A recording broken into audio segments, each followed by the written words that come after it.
I said I'll fix that in a bit. Hey, folks.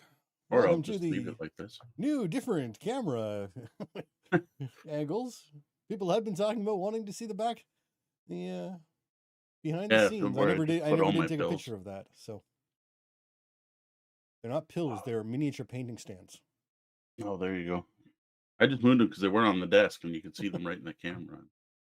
How do I even see now I feel that I'm like, I haven't been done this in a while. There's the chat. How do I put the chat so it's up? Just pop it out. I always just pop it out into a separate window. I'm just watching ads. That's what happens. Yeah, now I feel like I'm watching like the Happy Jacks RPG podcast because they just have like cameras pointed at their recording studios. Right. So they're like looking this way and talking this way, but there's just like cameras over their shoulders. Yeah, yeah.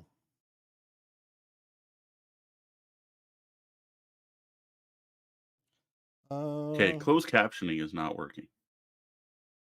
uh, So just to confirm, because I remember last week we talked about it, and I'm like, I don't know. hey, there was no closed captioning. It's set to. I don't know what else to do. I have it on and nothing's happening. English, yes, Hey, closed Dave. captioning is on. Let me. I mean, I'm not logged in as you, so I don't know how to change that. How can you be broadcasting and not be because OBS is logged in as you, but I'm not. Oh, well, Hold on. I can actually switch in because I'm watching it on my account, so I can actually chat in my name and not oh, that watching makes it on sense. your account, so I'm not chatting as you. But I don't know. Based on what I'm seeing, we just froze, but I don't know if that's just me. I don't know. I paused. I'm still showing all green on my end. Hey, Dave. Do, do, Here, pop out do. chat. Let's put that somewhere over Uh, here. so my interesting fun thing I discovered last night was they never apparently published all of Fists of the North Star in official English manga. Oh, that's interesting. Um, and last night, one of the people, one of the cosplayers and anime lovers I follow, was tweeting about December being the month that Volume 3 comes out, and I'm like, what? What do you mean Volume 3? Like Fist of the North Star was like the 80s. What are you talking about? Yeah, it's not new. And they're like, no, it was never officially released as an English translation manga in North America. Okay. So they're going through and they're doing like 5 volumes of full on premiere prestige English translations of the manga. So this morning I went and bought the two that already exist and pre-ordered the next three, because I like Fist of the North Star. It was, I mean, it's not fantastic. It's not Akira, but it's for a weekly like Right. uh, So it's the weekly version, not the. yeah, yeah. Yeah, it's the original manga. So, Yeah. all right, where am I? How to do this now? Mm. No, I not still haven't watching Wheel of still haven't Time. gotten to it yet. It's on my list. It's on my to do, but I have not actually. To be honest, it's on Amazon, so I tend to forget. Like my default is I go downstairs, unless there's something specific. I go downstairs and I put on Netflix, and then I tend to go to my. Excuse me. I tend to go to my whatever it's called, my list or whatever it is, and pick something. Like same with Disney. Disney, like we never browse Disney. I have no idea what's on Disney. It's like, oh, Hawkeye came out, so we turn on Disney, we watch Hawkeye, we turn off Disney, and tend to jump over to Netflix. And I have the same problem with Amazon. Is unless I'm like there was a specific time when Invincible came out. I was like, oh, I heard good things about this Invincible, so I go to Amazon to watch Invincible, and then when I was done, I would like flip around, and that's how I found a couple other things. But it's been a while since I watched anything on Amazon. So I subtitles is shows as currently processing. I can't. I don't know how Processing. to. I have no idea how to do it. I've done it before. I thought I did it before. Like we are lagging enough that we should have Well, yeah. subtitles. Like it is definitely behind.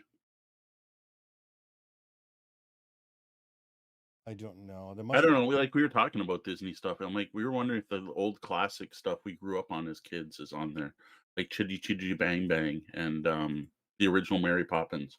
I'm not sure. Chitty Chitty Bang Bang isn't actually Disney. CD thought it was. It is.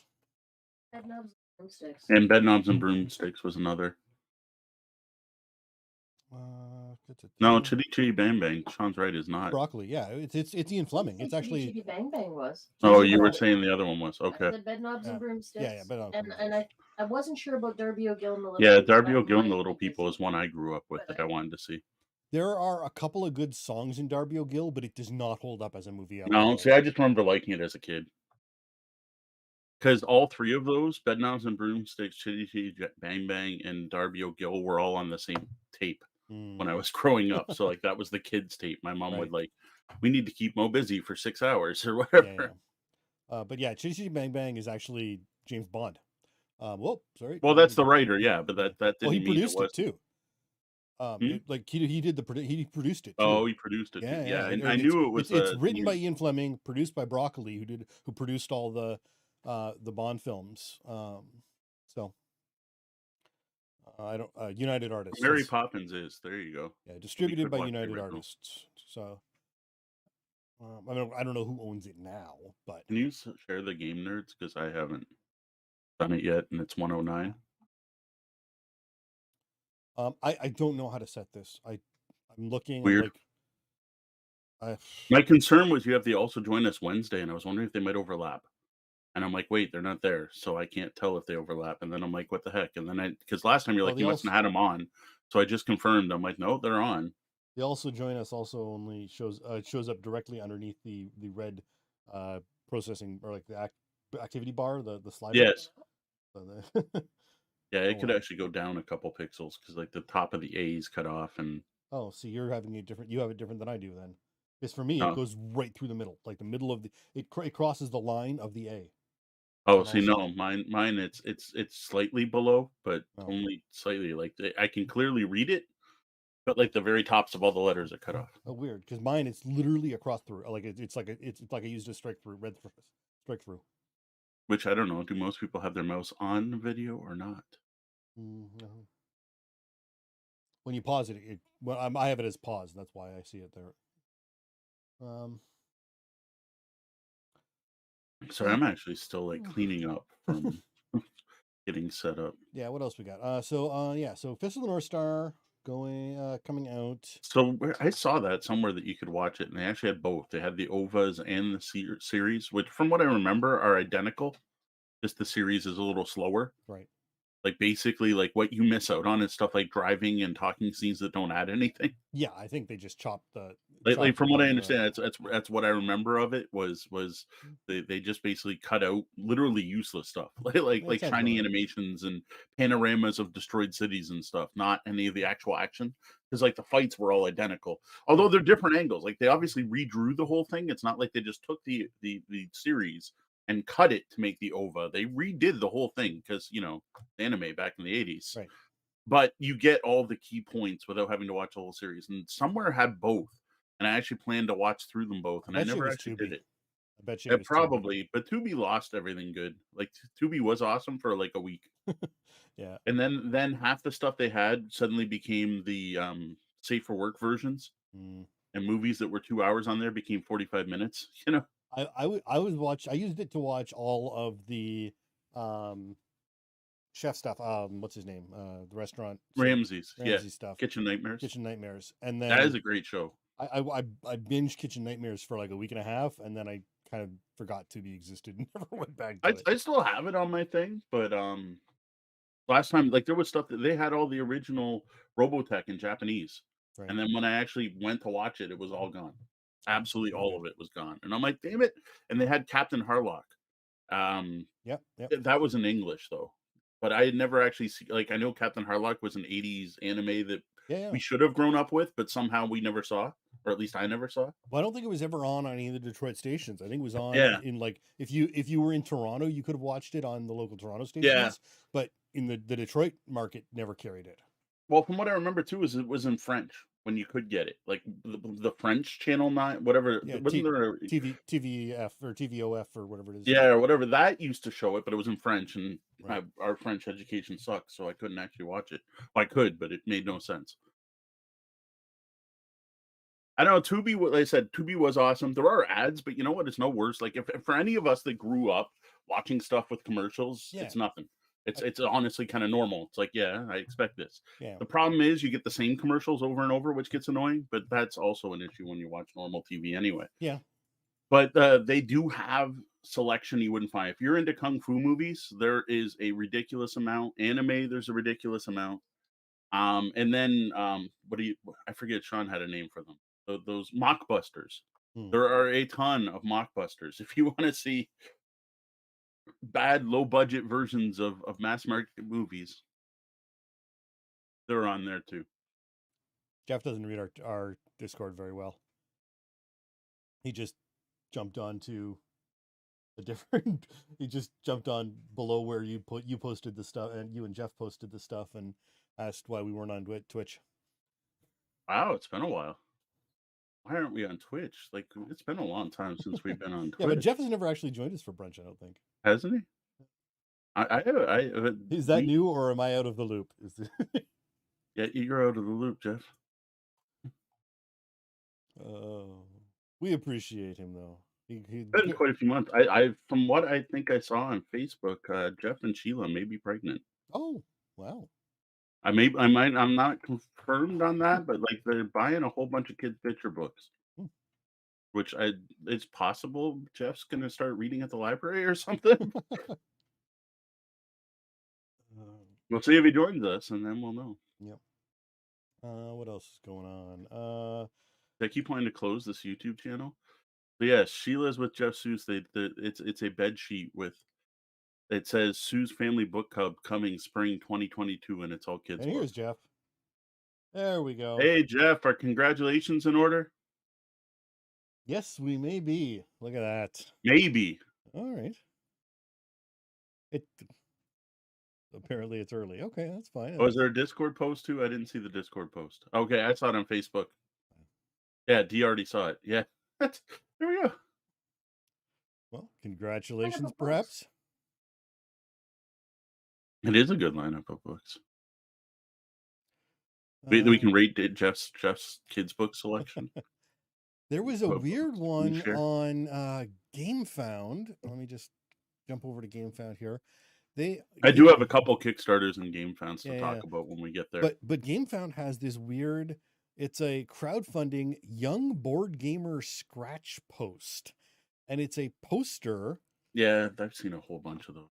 That features the top 32 board games for 8+ years old, according to the BGG database, with scratch off icons.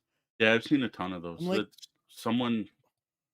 Board Game Geek publishes. Someone took Board Game Geek's top 10 strategy games. Okay. You can get them for like all the different categories, and it's supposed to be like a checklist. I played them all, and all it is the titles are hidden behind scratch off. Right.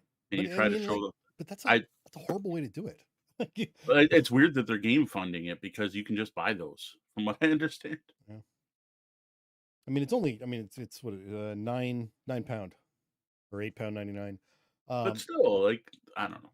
I have no interest in them. People were going nuts when they first showed up. To be honest, if someone had curated it, yes. If they're just pulling a list off BGG, no. Period. Well, it depends. Maybe they curate. I don't know. No, it says off from what I understood, all the ones I've seen, they're like here. The first ones I started seeing were the BGG top 100, which makes sense. The problem is, no one's gonna like all 100 of the top 100. Oh God, no. Because like I have played something like 88 of the 100, which is a lot, but the rest are games I have no interest in playing. Like they're mostly war games. Like I doubt there's that many that I want to play. That's for sure. Mm-hmm. I doubt there's that many I want to play of the top. Like it's a pretty solid. At one point, I was like, I'm gonna get every game on the Board Game Geek top 100, and that's why I own a copy of Twilight Struggle. Right. All right, now here we go. Here's our gaming topic. I want to see how many of the top 100 I actually would play or have played. So where is? I don't even know how to get to the top 100 anymore. Browse games, is that it now?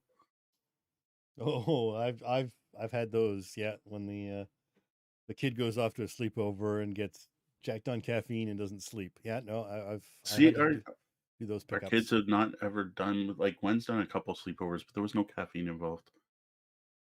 The other one, the ones our kids also do a lot of the times is like horror movie sleepovers. Right. I know that with the pandemic that hasn't happened. Well, yeah, it's Like been. my kids are now at sleepover age, but at the start of the pandemic they kind of weren't. Oh, see, ours have been doing sleepovers for a while. But I don't have friends. That's the problem. I raised geeks, not mhm. really intentionally. It just kind of happened. All right, board game geek top 10. I'm just gonna do it in a group of 10. I enjoy and I've played everything there, but I haven't played Spirit Island, but I'm sure I would enjoy it. Fair. So top 10 easy. I can't believe Gaia Project's up that high. I need to play it again. Do people need me to count off all 100? I don't need to mention all No, 100 we games. don't. That's a You long get, list. other people can go look. Oh, yeah, I can screen share. What am I thinking? YouTube gets we should be no, we're Yeah. not recording this for anything. Like the patrons get Just to hear it. asking if Do they? YouTube gets Yeah. more people for Sundays on Brunch. What we found was it was getting some different people, which is why we kept it up. So we got some new followers and a patron due to broadcasting here on Sunday. So the first goal is to broadcast on Sunday, so it was a different day to not be at the end of the day for people. And we were getting literally just all our fans, which is awesome that our fans were willing to join us. But we were getting the same people every week on Twitch. So we're like, you know what? There at the time was when the big boycott Twitch movement started. It's still technically happening. And there were other reasons to try to move a bit away from Twitch, and we wanted to see if YouTube would work. For a couple things, because for one, it's going to hit a new audience, and two, it's at a different time. Three, doing this should help our other videos get more views because the algorithm. This is like praying to the algorithm. We are worshiping at the YouTube altar, so YouTube is like, oh, your stuff, you use our platform, you use it even to go live, so the rest of our stuff supposedly gets more views. And then technically YouTube pays us, but I looking at how much we're making, it's not like I saw an increase, right? Yeah. So we had thought about it going up, right? Like and it I don't know. We don't get a ton of people, but we get interaction and it's a chance for Sean and I to hang out and not like be on a script and do reviews and stuff. So what our usual format lately has been, which I don't know if we'll get to it today, is spend an hour just talking. And then what we were working on is getting through the hot new releases at Essen, but that's taking so long. They're not really hot or new anymore. So I don't even know how relevant that is anymore, but that's been enjoyable. Yep. But yeah, we were close. We were watching one of the YouTube. So one of the things is the YouTube stats seem terrible. So we recorded a whole show and it showed 2 people watched us the entire time and one was Sean. And we're like, forget it. We're just gonna end this. But then we did the next week just because like it was already on the schedule. We told people we'd be there, and we had like 5 new people in the chat, and they were interacting. And someone went and became a patron. I think maybe 2 of them became patrons. That's where the other Brian came from, the new Brian, who I forget. And I think that's where I can't even remember the name. Sorry, I don't have our patron list in front of me. Oh, yeah, you are. Dopey or Dor. Well, I forget now. Dopey is probably not it. I'm sorry. Oh, what was the name? Wasn't it You're Opie? terrible. I can't remember the name. Tabletop Twitch patron list. Brian Van Beek and Dukas. Dukas, that's it. Sorry, Dukas. So Dukas never joined the Discord. I sent them an invite through Discord. Not everyone uses everything, so. But yeah, so since it seemed to be hitting a new audience, it seemed worth it. Yep. No, Plus, absolutely. maybe it'll explode and keep being more popular. People seem to prefer the temp like the format, the interface better. And while it doesn't support Twitch, which we're considering possibly moving everything away from Twitch over here. What we could use is some subscribers or whatever. I don't even know how that works. I forget what it is you do on YouTube. It is subscriber, right? Like there's a way to There do is something. subscriber, yeah, because there's YouTube subscribers, but then there's also channel subscribers. Yeah, as a channel separate. subscriptions are supposed to be really good here. So like we could push for our people on Twitch to move over here. But Twitch has that nice advantage of if you have Amazon Prime, you get a free sub, and most people are willing to give us their free thing, Yeah. which is still awesome. But That's kind of the big missing piece from YouTube right now is the free Prime subscription. yeah, That's the free Prime is the main reason we haven't YouTube just doesn't left have. Twitch. To YouTube be doesn't. honest, Yeah, YouTube doesn't have that equivalent. Even if you've got like a YouTube subscription, they don't have a free. Yeah. a freebie like that. So All right, how annoying is the camera? Do I need to swap my camera? it doesn't bother me, but I barely look at us. So Yeah, it's up to the audience. I don't like I know. could try to talk to the camera more, but I'm mostly looking at my screen. Like, the camera's not bugging people, I'll just leave it. I The find thing I have is, my other camera is still literally in position to do an unboxing yeah. because there's stuff that should be showing up, and I just figured I'd leave it set up. So if it doesn't show up by Wednesday, I'm gonna have to move the camera anyway. I I keep could technically like, pick this camera up and put it over here too. I keep forgetting to actually look at the camera on Sundays. There's so many screens in front of me. The camera and the Yeah. camera isn't a screen. I need to put something up there to force me to look at it more often. All right, here, let's jump over then. No one's complained. If they complain, let me know because I Cool. am now. I gotta find the share screen button here. Uh, All right, so here's the Board Game Geek Top 100. So yeah, again, I'm not going to read them all off. So in the top 10, I have not played Spirit Island. It's on my wish list. Like you can see some stuff here, and you can see what I rated games if you care. So Spirit Island. So one of the things that I think is impressive is if you look at my ratings of the top 10, they're all up there, which fits, right? mhm. But you can know I don't necessarily agree with Board Game Geek because like the 10 should be at the top then, and the 7 should be way lower. In here also is Twilight Imperium 4th edition, which I've only played once. I'm still shocked that that's higher than third, personally, because 4th edition is missing one of the X's again. There's no exploration in it, and I was so bummed by that that I didn't bother getting the game. I thought I that was played something they Chad's added, though, copy. isn't it? As a Yeah, the expansion, newest expansion adds it, but this was already up here before the expansion came out. because the fans love it and they know the other X That will knew that come. it was probably going to come. I Yeah, don't know. I'm sure it was. Like I will admit, they did play way quicker. Like it did not take. It took us under 6 hours to play a 3 hour game. I think it was under 4 hours. It was shockingly quick. But I was totally laser on for goals when I played that, so that part of that was my fault is the wrong term, because I played the game effectively instead of exploring it. So, yeah, and the rest of these games we dig. Star Wars Rebellion, I really need to play more. Like, I've only played it, like, 3 times. Alright, then we move into the next top 10, or actually, I'm just gonna do 11 to 17 because that's what fits on my screen. There is nothing here I wouldn't play. Lord of the Rings 2nd edition, I've read the rules, it's What are you supposed to be talking about? deep. Scythe is on that list. I would play it. I just don't think it lives up to the hype. I didn't say Okay. I hate Scythe. I didn't say it's a terrible game. I didn't, it's not bad. It's just not for me from when I played it. So, Lord of the Rings 2nd edition, I've read the rules twice. It's like 3 rule books. I'm not in a Happy Fantasy Flight 3 rule book kind of way. That game's a beast. It's supposed to be amazing. It was in the top 10 for a number of years. Great Western Trail's awesome. Scythe, I do have to play again. As I've said, I did not enjoy it the 2 times I played, but the group I played it with was probably not my type of players to play a game like that with.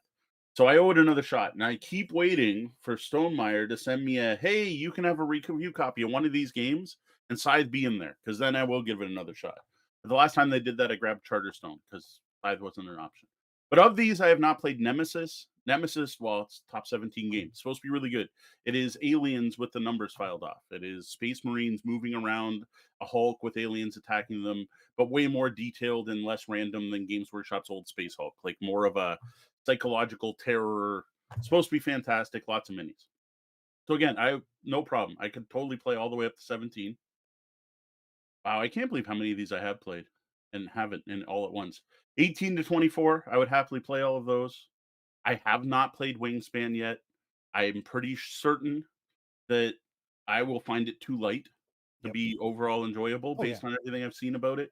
So it's definitely a try before I buy. It'll be a 7 for you, probably at best. That's my guess. If a 6, 7 at least. Yep.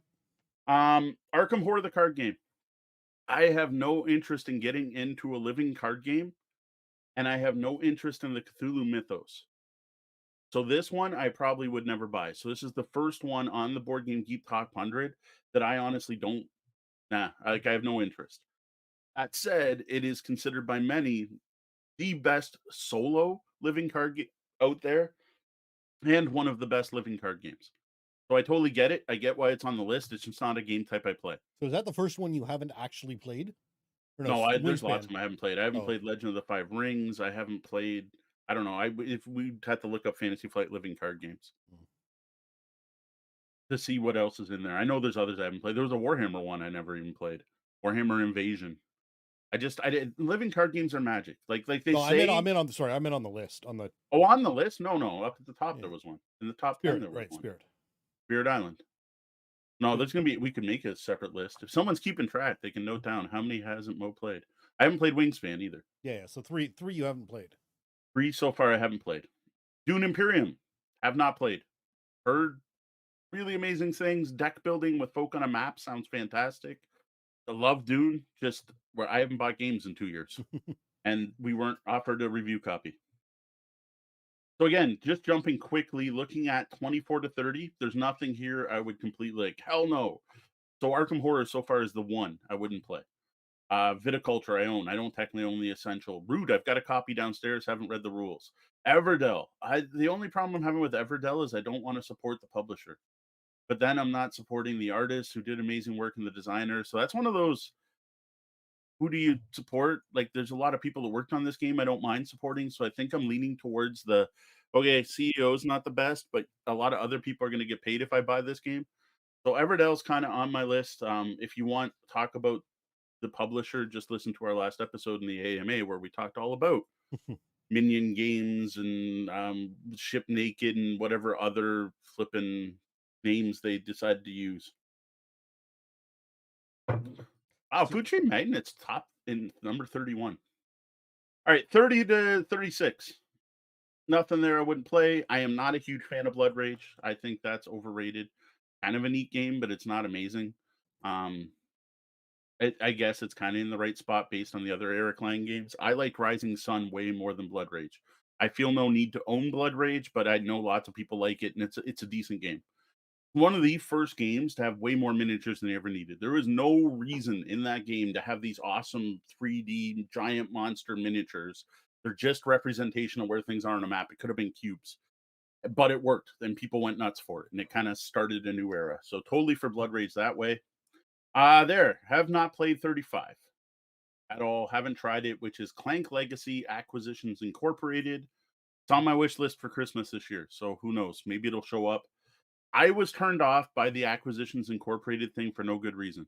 I even like Penny Arcade, but something about Penny Arcade doing D&D, doing Clank just was like, nah, it feels, no, it felt pop culture and mass market, and the geek in me is like, no, counterculture. I can't be into that. I don't know. I don't know what it is. I have enjoyed Penny Arcade. I was reading Penny Arcade back, I don't even know what year, like 2002 or whatever, when they got started. And I like remember when they bought fourth edition D&D and they had never played a role playing game before, and the journey they took getting into role playing games for the first time. So there's no reason I shouldn't have been interested in this, except at the time we were still streaming Gloomhaven on Fridays, and I didn't want a legacy game. So legacy game, Penny Arcade, Acquisitions Incorporated, I was like, nah. So I never played Clank Legacy, but now I'm like, I've grown up. I'm like, why? Plus, I read what Acquisitions Incorporated is, and it's basically what I used to run in AD&D Second Edition. You play a mercenary company that's out there just to make money, Yeah, I'm and you get totally sent on into quests. So I'm like, that's what we did. I'm totally into Acquisitions Incorporated. I think it sounded Yeah, see, awesome. so You were like, oh, I know, okay, because I don't I'd know all in. at the time. All right, 36, haven't played. You can tell it's number 2 on my wish list though. Like it's rated number 2. I want it.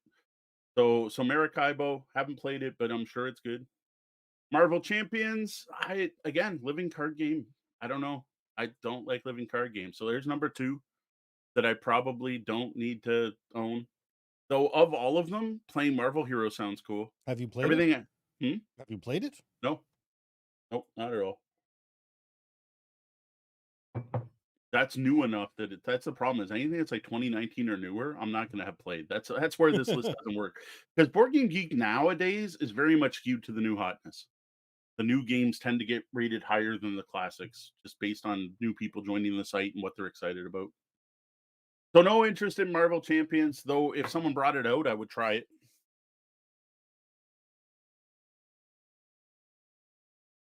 Then Too Many Bones. I want to try it. I have no idea. I wanted to get a review copy at Origins because I know Chip Theory does that. Very heavy game, so you don't want to pay shipping for it.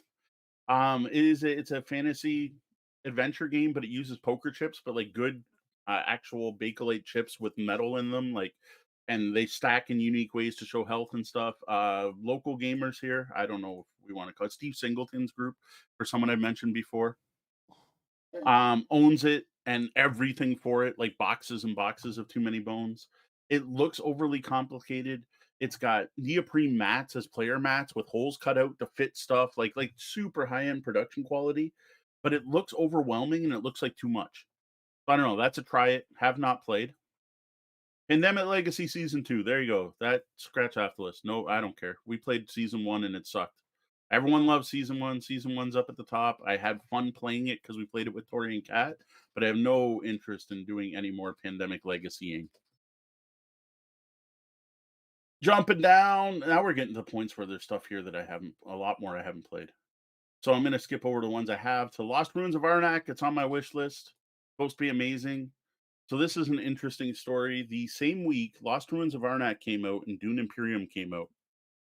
They were the first deck building folk on a map game. Sorry, deck building worker placement game, not folk on a map. Deck building worker placement games came out the same week and the mechanics identical. It's when you play a card from your deck, it shows what areas you can place your workers on. Both games have that. Both designers are like, we designed in a vacuum. We had no idea anyone else was working on this. We both thought it was unique, and the games came out the same week. And what everyone's been saying is Arnak kills Dune. That had they come out a month apart, everyone would be talking about both of them. But because they came out at the same time, they have very much the same mechanics, and Arnak does it better. Even though the Dune license people they're like, I love Dune, but Arnak does it better. So I really want to try both. Barrage, super heavy, controlling hydroelectric plants. I want to play this game with Phil Vecchione because to me it's the what the hell is this game? Hydro Hackers, the board game. Except you're playing the water corporation, not the hackers. Have not played, heard good things. Underwater Cities, I learned to play but never actually took a turn. That's a must-have. That's supposed to be better than Terraforming Mars. But again, haven't played. Seventh Continent, I'll probably never get it because it's hard to find and expensive and kickstarted. It's supposed to be amazing solo. I don't play a lot of solo games. So Seventh Continent, have not played, not a lot of interest in. I would try it. Kingdom Death Monster, everyone's going nuts over this, and it just seemed to be all glitz and hype. I don't know. It doesn't look that great. It looks like a retheme of the Warhammer Chaos in the Old World, and I have that. So I have no interest in Kingdom Death Monster, but I would try it if someone brought it out. Have all of these. Have all on Mars. It's on my wish list. It's a number 1 rated must-have on my wish list. Vital Lacerda does Terraforming Mars, basically. Very different than Terraforming Mars, but that's the theme. Vital Lacerda, Ian O'Toole art. Love it. Want it. Pax Mimir 2nd edition. This is on my list because our friend Neil says I will love it. And he loves the publisher and he thinks it's amazing. The game looks weird. Like it's supposedly a war game in Afghanistan, but like you use it's like a cloth map and these stand-up ivory pieces. The only reason I would say completely uninterested, except for the fact Neil says it's awesome and I should try it. And Neil and I tend to like as far as local heavy gamers, Neil's the one to talk to. Gallerist, Ian O'Toole, and Vital Lacerda again. Just never managed to get a copy. Been out since 2015. It's over $100. Never played. Lisboa. Hey, Ian O'Toole and Vital Lacerda get together. This is what happens when they put out $120 games. I can only afford the one, right? Like I got Vinhos. So no, haven't played Lisboa, but we sat down to play one night. We set it up. They started teaching the rules, and then someone canceled. So we had to stop playing. Android Netrunner. It probably deserves to be on this list, but again, we're looking at another living card game, and I don't enjoy them. Android Netrunner I should have loved.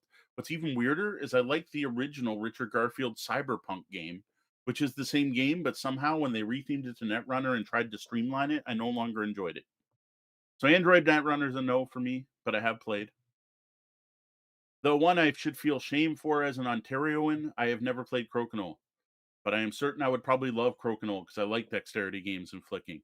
But I've never played it except for the fact that my parents had one of those generic 600 games in one boards that had Crokinole-ish plastic pieces, but I don't count that. That's weird. I thought I saw Fields of Arle above. I think I screwed up on something way up top then. What did I see that wasn't Fields of Arle then? I don't know. Oh, sorry. Feast for Odin was number 21. Never played. Feast for Odin, I have a copy. I spent money on. So there you go. I did buy games this year. I just bought used games off other local gamers. So I can't say I didn't buy anything this year. So I bought Feast for Odin. Yeah, Dave never liked Netrunner either, and Jeff liked building decks and learning Netrunner until he started playing against Netrunner players. Yeah, the Netrunner players I've met, at least locally, took the game very seriously. They were I don't know. I sold my copy. Too many stupid terms for all the different decks. Like, just call it something simple. Like, it was all, and then you'd like, oh, I attack your mainframe, and then you have to grab the rules and what the heck's a mainframe. Like, the learning curve was too high, and it was just too asymmetric. Like, I like asymmetry, but it felt like you were playing two different games. Right. The hacker was so different than the other one. I just like would need to play with friends who wanted to make up our own meta in order to enjoy it, and I could see that. Here, another one I have not played: Paladins of the West Kingdom, which is supposed to be the best X of the Y games from Shem Phillips, but I just don't have that one. Interestingly, I have an expansion for it. I have Architects of the West Kingdom, but I don't have the core game. Robinson Crusoe, I watched people play. I don't know if that counts. This is going to drop because a new edition's coming. Have not played it. I have nothing against it. It does some brilliant stuff, especially with seeding cards back into the deck to come up later. Like, thing comes up and you're like, do you harvest the food or do you get the jewels to trade with the natives? And if you say you get the jewels, you then put your starving card shuffled into the deck that shows up later because you didn't get enough food. And I think that is brilliant. And like, there's one like you get bitten by a rat, and while you suffer in a disease card later, that because you got bit by the rat. And it's cool because that was a game that's not a legacy game, but there's consequences for your actions. As we get lower, Voyages of Marco Polo. Again, there's now, this is weird. So this is called Voyages of Marco Polo. Everyone just called it Marco Polo. So when they put out a sequel that's an improved version, they just called it Marco Polo 2. So if you're ever looking to buy games, you actually want Marco Polo 2, not this version. So Jeff's asking, is Architects an expansion for Paladins, or are they independent? Architects is an expansion. Let me double check. Maybe I got the wrong name.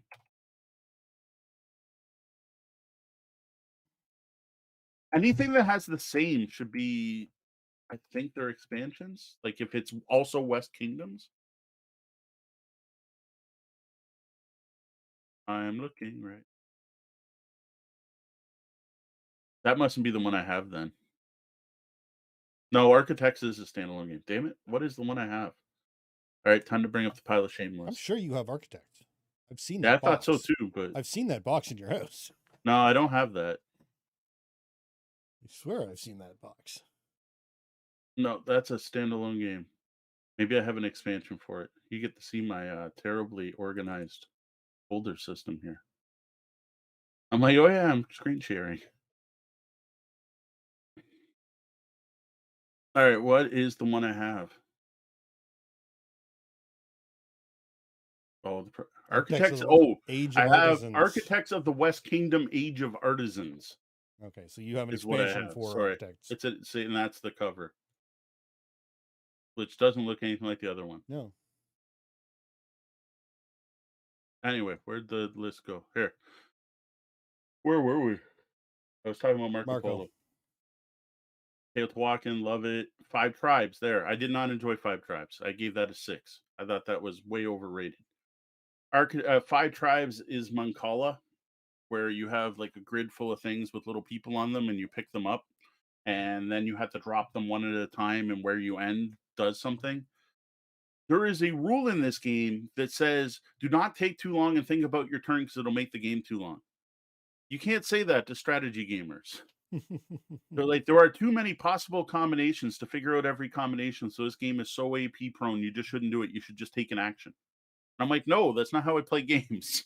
So that game was terrible when I played it because I played it with Mike Easterbrook, who it likes to take into account every possible move, and Jamie and someone else. And if I remember, Jamie was like, "Okay, that wasn't fun with you guys." So I did not like. It's okay. It's a game. People like it, but I found Five Tribes to be terrible because it took forever and just wasn't that fun.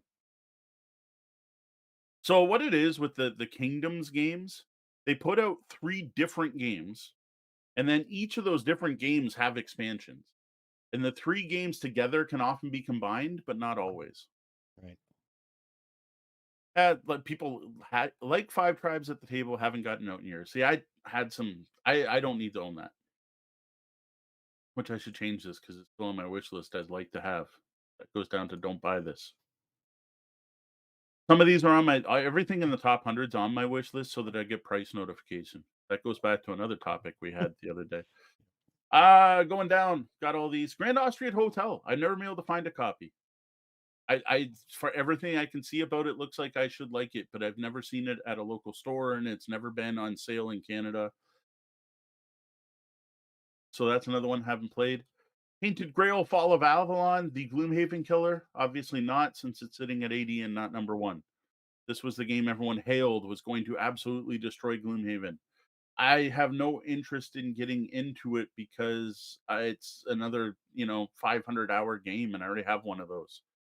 It looks cool. It's like I don't remember if people remember us talking about it. We even watched people do an actual play. It's super detailed, Arthurian, but with demons and stuff. Legacy game. I don't need another one of those right now. And there we have Architects of the West Kingdom. Architects of the West Kingdom we do own. So what's the one I said I own an expansion for? Architects of the West Kingdom. No, the one I have an expansion for was Paladins. I'm confused now. I'm like, I know you have. I've seen the box of Architects in your house. 100%.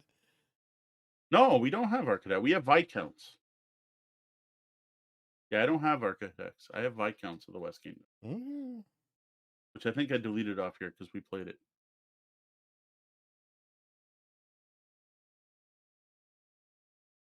We have Viscounts of the West Kingdom, which is this one. Maybe this will look like it. That's the one we have. No, I'm pretty sure I've seen the. I don't have the other one. That's weird. I'm like that box cover of Architects looks insanely familiar to me. I don't have that one. I would totally play it. I just don't have it. Like I said, I have an expansion for it, but I don't have it. All the rest of these I played. Oh no, there. Eldritch Horror doesn't belong on this list. Oh no, I didn't play. Have I played Eldritch Horror? I played Arkham Horror. No, I didn't. I don't have any logged plays, so I have. Yeah, you could just look at this column. Oh yeah, I was totally missing that column. I could sort by if I play it. So Eldritch Horror. I hated Arkham Horror. I hear this is a better version, but I've mentioned it before. I don't have any interest in the Cthulhu mythos. So board games where you move around a board and encounter the mythos, that just has no interest in me. I'm not a Lovecraft fan. I've never been a fan of Cthulhu or the Call of Cthulhu role-playing game. I would play Eldritch Horror, and I know there's fans out there. I do like that this is here and not Arkham Horror because I hated Arkham Horror. That's another one. Lord of the Rings Journeys in Middle-earth looks fantastic. I've got a copy downstairs. You can watch our unboxing. I just haven't sat down to play it. Pandemic Legacy Season 0. As I said, for Pandemic Legacy Season 2, no interest whatsoever. Though I hear this one's interesting. No interest in Season 0. Then we get to the bottom there. I haven't played a bunch of the bottom. I love cats. Polyominoes putting cats on a boat. Looks interesting. It's cat themed. I'd like cats. I would play it. Lorenzo Il Magnifico, except for Sean saying the app sucked. I still want to try. Yeah, technically I've played that and you haven't. That's a strange one. Although I wouldn't call what I did play it well. I was just kind of struggle through that heinous app. Oh. And then we have Decrypto, which everyone keeps telling me is amazing, and I need to see it to see how it works. So we put it on our recommendation list. I've not played that. So 1, 2, 3. You're roughly about 1/3 of the top 100 you haven't played. 7, 8, 9, 10, 11, 12, 13, 14, 15, 16, 17, 18, 19, 21, 22, 23, 24, 25, 26, 8, 29, 30, 31, 32, 33, 34, 35. Looks like 35, 36. More than that. Looks like 40. So 40. 36 out of 100 I haven't played, which is pretty impressive that I played 40 4 of or whatever, 60. 64. I played 64 of the top 100 games. Mm-hmm. At one point, I was trying to get them all. What's interesting is this has really shifted. There's no war games in here at all. Before, there was, like, a Distant Plan and Europe Engulfed, and, like, there was a lot of that in there, and you can just tell that that type of board gaming, that aspect of board gaming really hasn't spread out. Whereas Euro gaming has. Like, looking at this list, these were almost all Euros. You don't see a lot of Ameritrash on this list at all. There's no, the new edition of Blood Bowl's not here. Yeah. Or any of the Well, Warhammer. again, part of what we've run into right now, though, is we've had 2 years of really strangeness, That's and true. not being able to go to GW stores Yeah, has that's probably true. had an effect on ratings of things. I expect when the Blood Bowl 3 game finally releases, when that ever happens, they Yeah, I keep don't even pushing know it. if They that's keep pushing it back. they keep pushing 2. Like, there's yet another Humble for 2. And then you've got the There's Jeff's picture, so everyone can see it so before yeah, I there's a cancel the bunch screen share. of there's just a bunch of stuff that's sort of not helped GW, because GW relies on their stores as Well, opposed I don't to, think their stores as much as organized play. well, that too. They're Yeah, all about organized play. Like, you need to go to the Blood Bowl event where you get to try out a team and walk away with a free mini yeah, that you can bring home and paint to get you to come back next week. And then there's the discounts, and you get, alternate art cards for your star players. Like, that's a huge part yeah. No, of absolutely. Well, Games again, there Workshop. are multiple factors involved, and unfortunately, for for what it's worth, whatever GW did great before the pandemic has not helped them greatly during the pandemic. Yeah. And so it will be interesting to see, because there's 2 options: either they will recover when the economy finally finds its balance again, or they will suffer enough to fall on hard times. Yeah. And I think they've got enough momentum that it would be hard for them to fail as a company, but they I could go through some rough think times. they're doing fine, but No, but there could be some rough times. I mean, they're going to have to, shuffle some product lines and things to make sure that it stays solid. Trying to think of movie. alrighty. I We want to started talk watching about some Cowboy new Bebop. Kickstarters? Yeah. All right. Where I gotta get the screen share back up. The Ah, one there that, we go. oh my god, is spamming Facebook. I can't seem to get rid of it. Devil Bunny Games, classic hijinks and 2 family games. Devil Bunny Needs a Ham and Devil Bunny versus the Entire Galaxy are absurdly fun and chaotic dice rolling games for up to 5 players. I like the I art. I some reason don't, but it's fine. You know? This is all over my Facebook. Like, they must have spent a fortune on advertising. I see this so many times. So this is the latest one from Greater Than Games, which weren't they just purchased? Yes. Or Yeah. no, sorry. Asmodee invested in GTG, and everyone's kind of wondering if that's going to lead to a. Oh, okay. I thought they actually bought Greater Than Pretty Games or sure. Oh something. wait, let me double check The my. invested in was the Exploding Kittens. Oh, that's right. Yes. No, the Asmodee invested in Exploding Kittens. The Greater Than Games was some other announcement. Yeah. No. Something happened with them. I'm just looking up news right now. I remember tweeting it. I just don't remember what it was that. So yes, they are obviously really happy about their characters and their art. Flat River Group acquired Greater Than Games.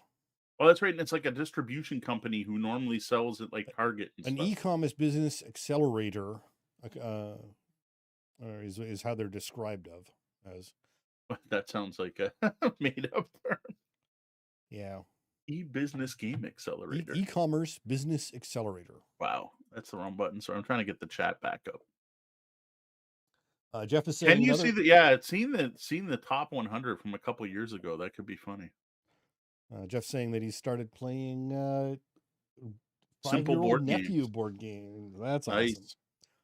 Yeah, I gotta say, I do like the art for Devil Bunny. It reminds me of somebody.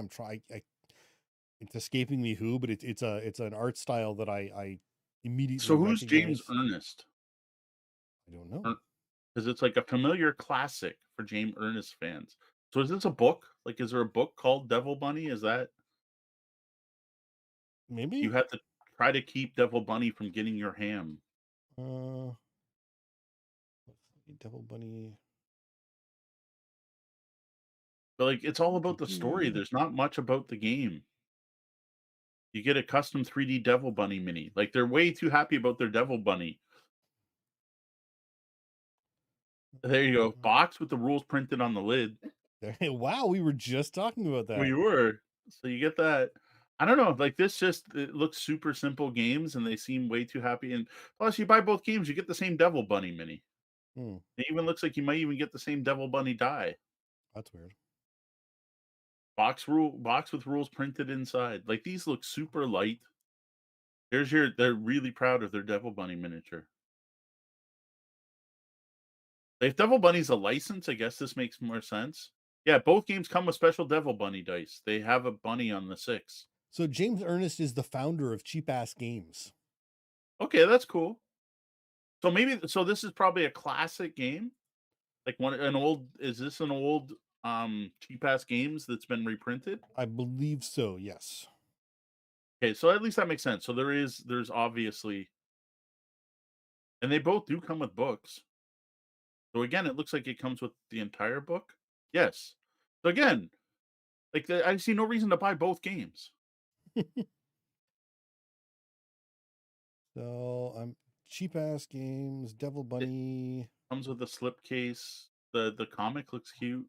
I don't know. It's just they're $19 each for edition. There. Who the heck is Devil Bunny? Created in 1990 by James Ernest in the book called Hair Raising Tales of Devil Bunny. 1998, it was published by Cheap Ass Games. So, yeah, so Cheap Ass Games, there we go. This makes more sense.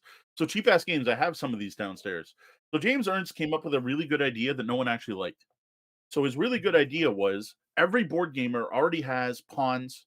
At back then, pawns. I don't even think meeples were a thing then. Possibly in Germany, but not over here. But we'll say meeples. Meeple, dice, pawns, miniatures, rulers. Everyone has those already.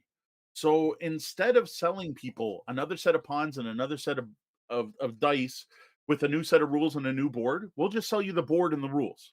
And they put them in like mailer envelopes. They're white. I should have grabbed some from downstairs if I realized that this was the same James Ernst. Um, so like what you can see here is actually what they look like. They'd be a white envelope you would open up and it would have everything you need in it. Except it didn't. It didn't have the dice and it didn't have the pawns and whatever. And people hated him. Though he made some really popular games. Sean's played a couple of them with me way back at the second cup. Their most popular game was Lord of the Fries, Mm-hmm. which we played a lot of Lord of the Fries back in the day. But he also did like like the variety of games he put out and how good they are were really good.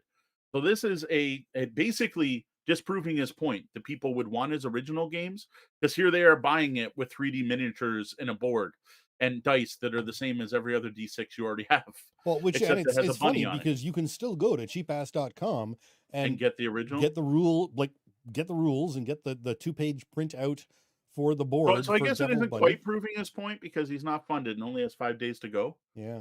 But there's at least 275 people willing to pay for a deluxe version.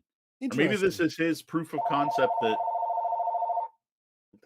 Interestingly, in the rules for Devil Bunny Needs a Ham on Cheap Ass, you may not use this work for commercial purposes.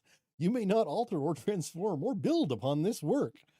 But I guess it is his work, so he's allowed to. Well, it's his work. It's the It's founder just of the funny. company. No, I know. It's just funny. It's And well, they must have spent a fortune on Facebook ads because I have seen these two covers so many times recently. So I don't know. I'm not interested. They're quick, simple games. Some of them are fun. I have some. Like I said, I still have my copy of Lord of the Fries downstairs. But they actually did put out like you can buy a box set of Lord of the Fries now. That you don't have to cut the cards yourself. right. All right, part 2 is the same one. Why did it give me the same one? I clicked 2 different things. We looked at this already, right? Robotopia. Yeah, we had talked about it. That's it. And then there's this called Empire Plateau, the brand new tactical strategy game from Francis Games. Everything about that, I'm like, first time you've made a game. Like, tactical strategy board game. Like, even putting that in your title, and it looks like you use clip art on the top, and we made chess on a world map or some version of it. See? It's like 5-player global domination. Like, that's it. That's all you get to see. I'm like, okay, good luck. Here's your different things. You can get emblem and blaze coasters. Game's 37 pounds, but if you're a retailer, you can get a flat for 312, which is interesting that you can literally buy a flat. There's army sleeve inserts, which I guess go in the box to hold these so they don't get damaged. I guess, yeah. But that's 13 pounds. Well, with the strange popularity of number case or numbered card games these days, with the game and Oh yeah. stuff like that, there's now one called Fibbin, Fibn, which is a calculating card game based on the Fibonacci sequence. Oh geez. So you So it's a got ladder game where you have to go up it's the a ladder game, Fibonacci. but it's Fibonacci. That's interesting. So it's like Phase 10, Racco, and others, but Yeah, yeah. What is uh, it? FIBN or something? Fibn, yeah. Oh, that's No, crazy. they've been. Oh, It's right below me. It's right there. there. Yeah, I don't know. I don't know who decides what gets highlighted for the new hotness on these. Borderlands game. Yes, we talked about that, didn't we? No, we see Borderlands another one. My source for newly launched Kickstarters seems to stink. All right, I don't Oh, understand how you can go 3, 6, Borderlands, 7, 4. Mr. Torg's Arena of Badassery. Yeah, I do want to talk about that one. I'm just this. I have no interest in this fibbing. Yeah, it's way too I much think I money. know one person who would love this. I probably actually would like it. Like John Salalila and I That's would exactly play who I that was would thinking. sit down and play that game. I'm like, I can think of one person. Uh, Borderlands on Kickstarter or the other one? it's on Kickstarter. It's already $1 million of $100,000 Yeah, goal. easily. It looks good though. It's interesting. I don't know. I'm still not sure. Like You get the free Steve the Psycho. the minis are nice, but there's a I know like the board looks interesting. yeah, I'm just not sure what it is. And it's a campaign game, but See, what I was trying to figure out is, are you playing heroes or are you playing a faction? well, yeah, that's the thing. Like I'm still not sure It what says it 1 to is. 4 players. There's standees, which standees, it looks like those are objectives. What I don't like is that absolutely everything here is just 3D graphics, which I get is kind of what you have to do. Like, these are 72 definitely miniature, characters, aren't they? No? 72 miniatures, 80 hexes, plus tokens and dice, 400 cards. 80 double-sided hexes is a lot. There's definitely characters. You're 4 characters. Well, I think you're playing like so. There's 4 teams, and the lead characters are Amara, Mordecai, Salvador, and Rose. But I think you're playing teams. That's why I don't know enough about this one, and I haven't seen. I like the fact that loot's a claptrap bag. Well, yeah, and Jeff is And saying they the have same. it looks like they have, the meds, the various like the big thing about that game is it's Diablo, right? Yeah. It's first whatever you call it, it's the Diablo looting system. Well, and Jeff is saying, the most game Kickstarters skip telling me anything about what would make me want to play them, and that's absolutely That's the what's happening case. with this one. Yes. There's so many. It's like, look at all our cool stuff. Okay, but is it a good game? I don't know, but look Yeah. at all our cool stuff. But is it a good game? No, look at our cool stuff. Don't look Yeah. behind the I curtain. love the fact that there's a vending machine objective model. We haven't run in. I don't know what a ravenous Watler gobbler is. We haven't run into that. Well, you got to figure this has gotten many. Gagzilla. Oh yeah, the Ravenous Watler Gov. That was the Thanksgiving DLC. Mm. Again, I still haven't. They're telling me about all these other expansions. Where's the game? Yeah, I know nothing. Oh, We the still have- reaction system. So Okay, I like the objectives. This objective pack is awesome. Mr. Torg's Arena of Badassery is built on Monster Fight Club's innovative reaction system. Vault Hunter's Yeah, I've actions are found that. represented by colored dice, and obstacle die used to generate target numbers when making unopposed rolls. Randomizer. When performing an action, a player's roll must equal or exceed the target number in order to be successful. But the target number is randomly determined. No, well, it's if it's an unopposed roll, it's randomly determined. If it's an opposed roll, then you roll against like Okay. enemy defense or whatever. You roll and then add skill and any relevant modifiers, and then Sounds compare. very RPG like, actually. Yeah, it does. Wounds. Action dice also serve as wounds. So if you your dice go down, you use a smaller dice. You go from That you go from a Yeah. D8 to a D6 until you go to a new Like, how far station. down the page did it take to get to this? Oh, I am at least halfway down. Movement. You spend action to move. Why do people do this? Like, just put the damn word. Bugs me. It bugs me even more when people do it on Twitter or whatever, because then if you have the word blocked, it still shows up. Yeah. Each scenario. So is it even competitive or cooperative? I Like, the have fact not yet figured that out yet. Yeah, exactly, right? It looks like they are... I think it's Is it- co-op, but it I don't could know, be because it says it could be the spotlight could be on you, it could be like and it cooperative says or the whatever. who has the spotlight is an important part of achieving victory. I think it's cooperative. I think it might become like competitive or whatever. Yeah, whatever. Yeah, You call it. loot's cool. See, that you need loot. That's a big part. Bounties make sense. That all fits. Oh, that's cool. After the game, you level up in between rounds, so it's got that more time thing going on. Okay. You get to hit a vending machine, which fits. Well, I like the There are crap. skill trees. I like the class. See, the more I see about this, the better it looks. Loot explosion. See, you need that because that is such a huge part about the game. It's. There is videos here that show you how to play. We should just sit down and watch one of these how to play. Yeah, but the problem is, you don't want to. Oh, they have separate Canadian shipping. There's actually. I don't know. I would review this. I don't think I feel the need to back this, but it looks Yeah. cool. Of course, I'd rather back this and buy it because there's lots of unlocks here that probably are exclusives. I do. Holy cow! This just keeps going. It doesn't. So the word competitive or co-op do not appear in this entire Kickstarter. I just searched the page and they do not appear. The only time competitive appears is in an ad for another Kickstarter. But it's dumb because like the story starts with the "Hey Yo Pledge" bonus. Yeah. That has something here I can't read. It's still talking about the bonus. Tell me about the game. Cooperative. There it is. There, I found. Yeah, it's Yeah. Officially licensed cooperative. Cooperative. When it said 1 to 4, I was thinking it probably was. All right, looks interesting. Jeff is having a slow take day.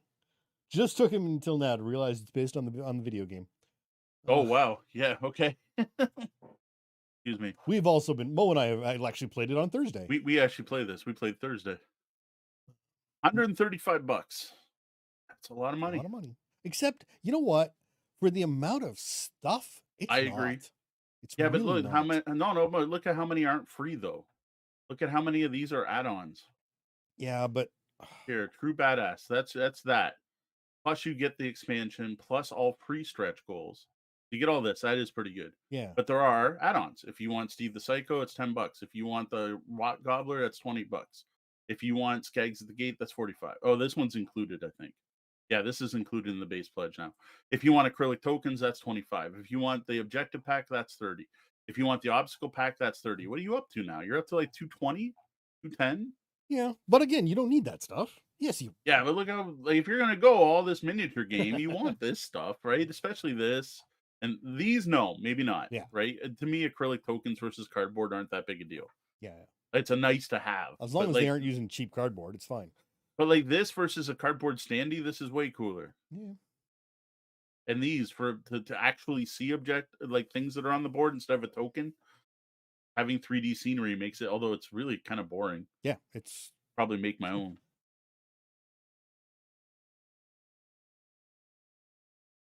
All right, I need more coffee. I'm gonna grab more coffee, and then maybe we'll jump over to our I have no idea where we stopped. I got it. It's on the list. I have 3 different sites now that are supposed to send me the hot new Kickstarters, and none of them sent me that one. Interesting. So maybe it launched, like, the week between, like, maybe it's a Maybe. 7 to 7, like, it's a 7-day thing. Who knows? So I'm like, I since we started doing this, I It's decided to weird seek because out a because I couple get news stuff. I sources. mean, I just get stuff show up on my Discover. I don't use a Well, so website. do I I, just but I check the didn't Discover. I figured I didn't have to because, like, it was supposed to give me a list of Kickstarters that launched this week because that's what I wanted to talk about. Because I also have the list of the ones that are ending, but they're all ones we've now talked about.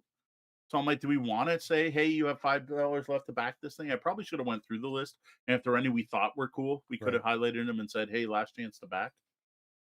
All right, I will be back though. I want more All coffee. right, so I'm gonna go while Mo's going off. I am going to I'm gonna mute. do a hilarious list I found on Newsweek.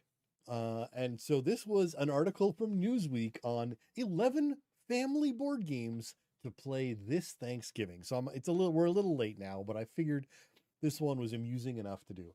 So the number one game suggested is Monopoly. All right, Jeff, thanks for dropping in. Awesome to have you here. At least now you know where we are on Sundays.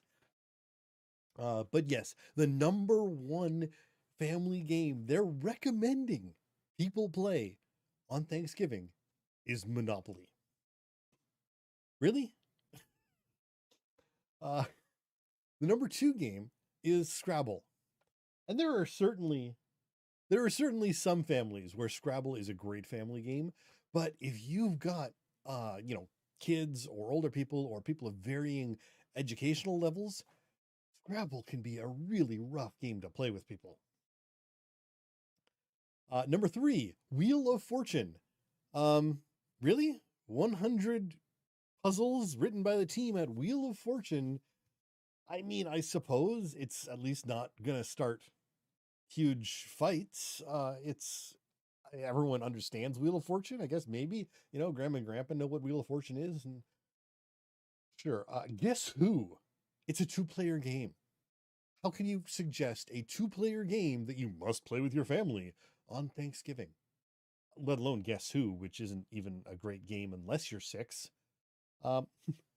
Twister. Who in their right mind is playing Twister for Thanksgiving? I mean, I suppose if you got to work off the turkey, I sure. I'm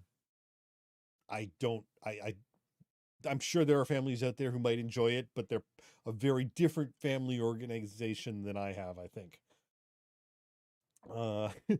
Number 6, and I wish Mo was here for this one, but Candyland. It's not a game, according to Mo.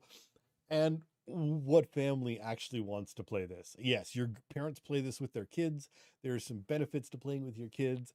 I still say that it's fine for kids, but it's a kid's game to help them learn colors and things. It's not a family game. The Game of Life is number 7. I would have agreed with this. The new game is just garbage. Yes, as Jeff says, this is a list of games that exist. The Game of Life. This was a great game. This used to be a fantastic game until they ruined it. And there were problematic content. It needed to be changed. There was a lot of problematic content in the original versions. But when they got rid of that, they didn't make it a better game. They just got rid of stuff instead of actually working to improve it. Number 8, Pandemic. Okay, well, finally, we have a real game on here that people may actually enjoy playing as a family on Thanksgiving, except for the fact that we're in the middle of an actual pandemic. So maybe not the best option. At least it's a real game. Kind of the first real game on the list. Number 9, Sorry. I mean, it's at least you're trying to start fights with when you play Sorry, unlike Monopoly, where you just naturally start fights anyway. And in case you haven't started enough fights with Sorry, you go to Trouble and you start the fights with Trouble. Again, they're just like asking people to beat everyone else up on Thanksgiving. And then finally, the one game I think I can actually stand behind if you get a good version, their number 11 is Clue. And Clue is fine, and it's a good family game as long as you get a decent version. Don't get the Harry Potter version, for instance. But yeah, out of 11 games, that's the only one I can actually stand behind during a pandemic. So a quick recap. Someone's list. A quick recap for Mo. This is from Newsweek. It was list Yeah, I of family saw games that existed, to but I play didn't. Thanksgiving. I try to avoid reading those because I usually just get frustrated. So it is, and I'll just skim through them in order because I already went through in detail with the listeners. But Monopoly, Scrabble, Wheel of Fortune, Guess Who, Twister, Candyland, The Game of Life, Pandemic, Sorry, Trouble, and Clue. Who plays Twister with their family? Exactly.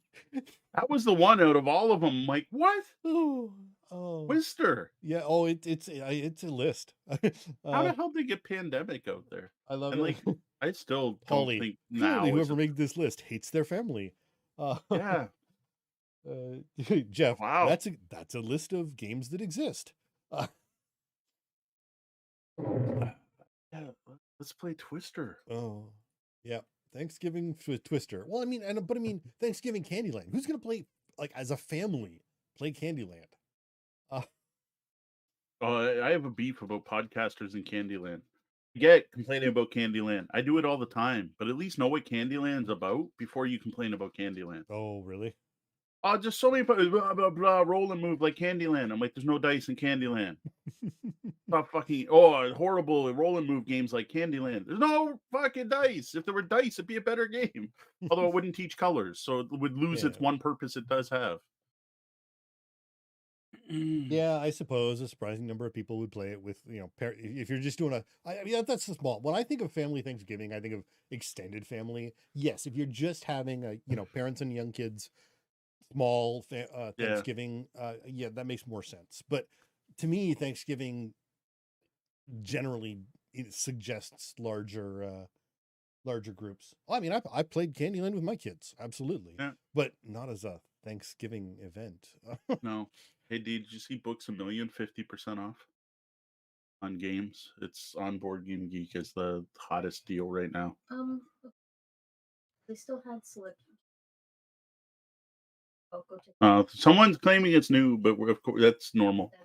Yeah, don't go to Board Game Geek for deals. Come to us because we have had the Books a Million up for 2.5 weeks at least, if it's the same deal. So 6 days to go on Kickstarter. Mind Bug, which is that partial the Richard Garfield one.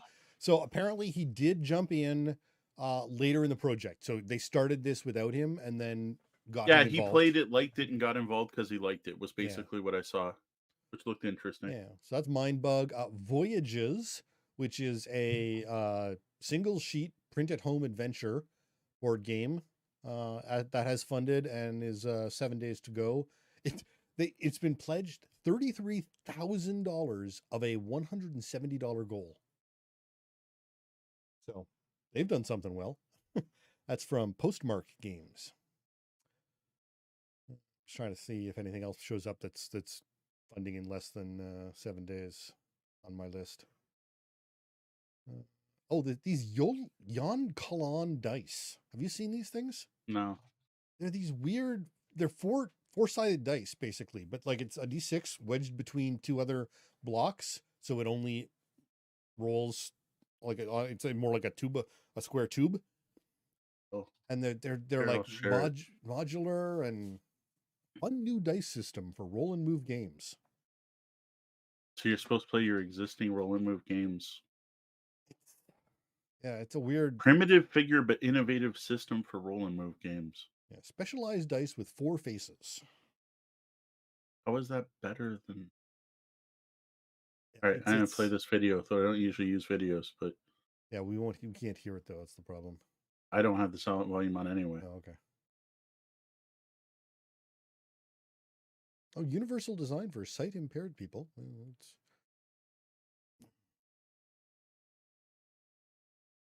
So you're adding. So you roll 2 of them at once and add them together. So they added a bell curve to D6. Right. That's basically what it is. They added a bell curve to D6, which is cool, I guess. Yeah. So the early backer, you get a do-it-yourself kit. You make your own dice. Oh, okay. This is even more interesting. They didn't just add a bell curve.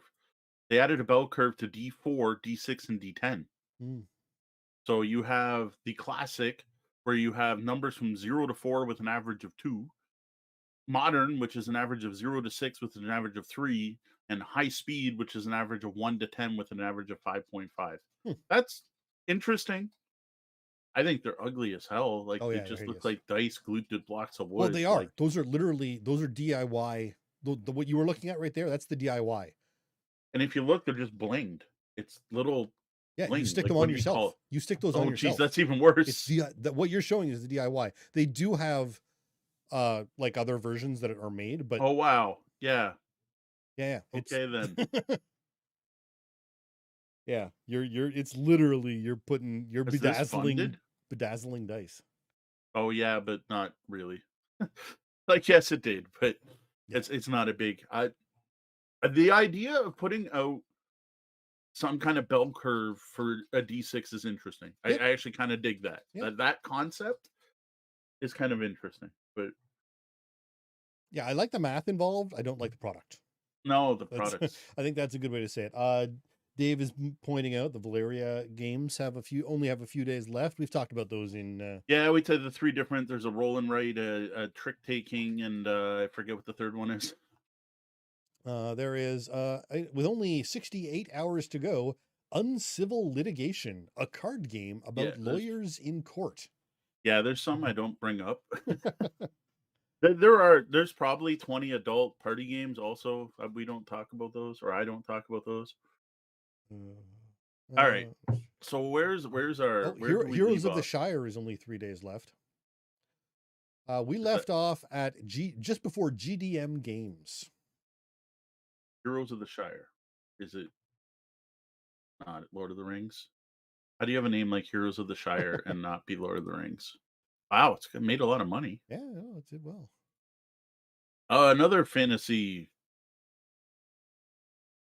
art style looks like a video game. Yeah. For whatever reason.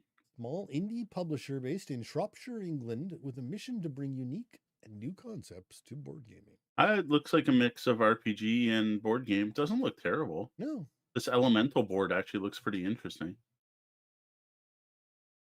Oh wow. Okay, Hey, it's a Pokemon. Oh yeah, Like it's a what it does versus what. Which is interesting enough. Good luck to them. They didn't even hit all their stretch goals. They even didn't collect. This is your first project. You don't do like 3 different versions of your game, including a collector's edition, when you don't even know if the game will take off. Oh.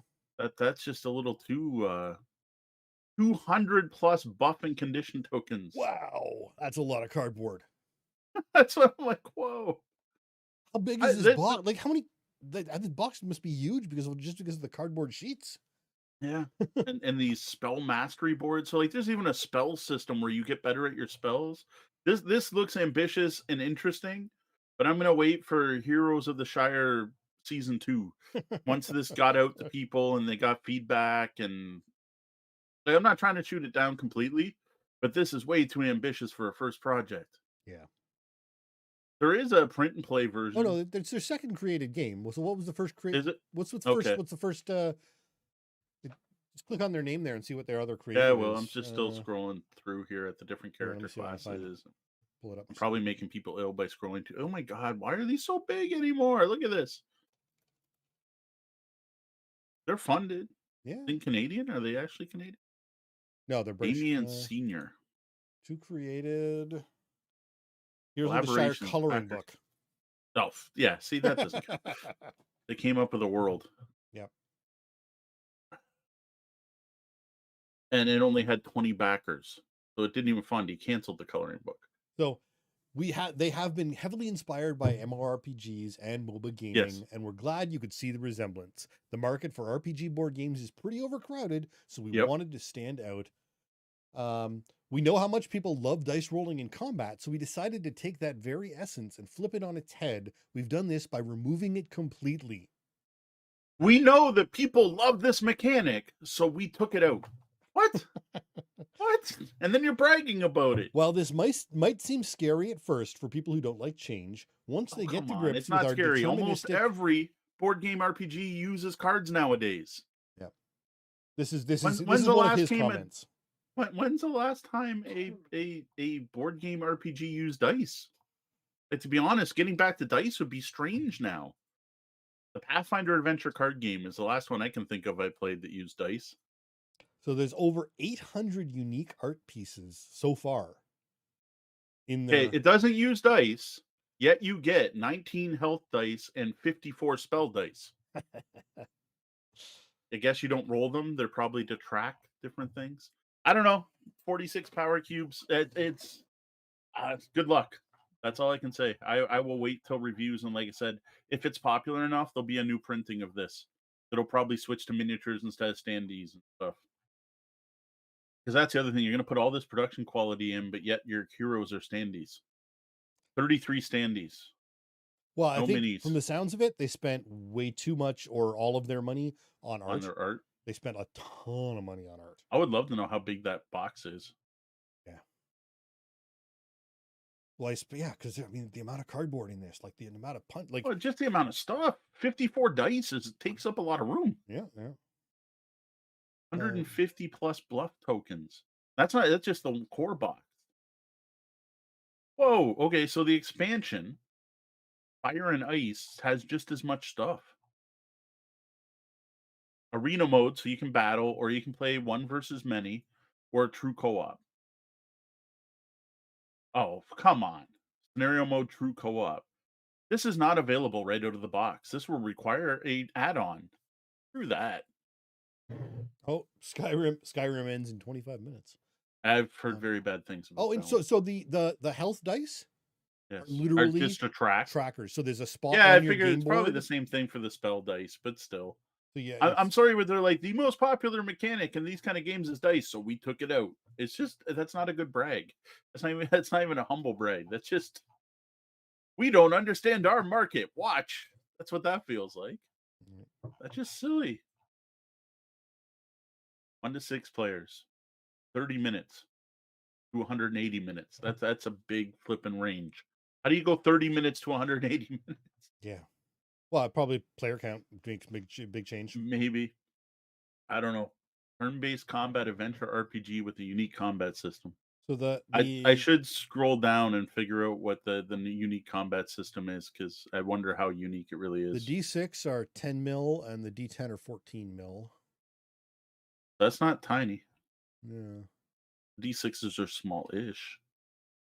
All right, let's go to the bottom because that seems to be where you put rules.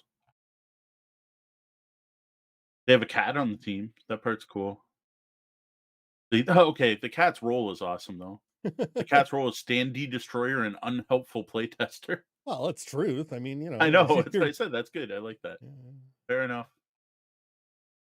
Arena tournaments. Oh, they're gonna do organized play too, with $1,000 prize pool. Way too. They are really way too. Oh, you are so deep in the water. This is. What was that? We got that Angel game when they were like, "This is going to become the hottest, and we're going to get game stores to run our." And no, none of that ever happened. Way too ambitious. Sorry, this is not going to happen. $28 shipping to Canada. That's not terrible.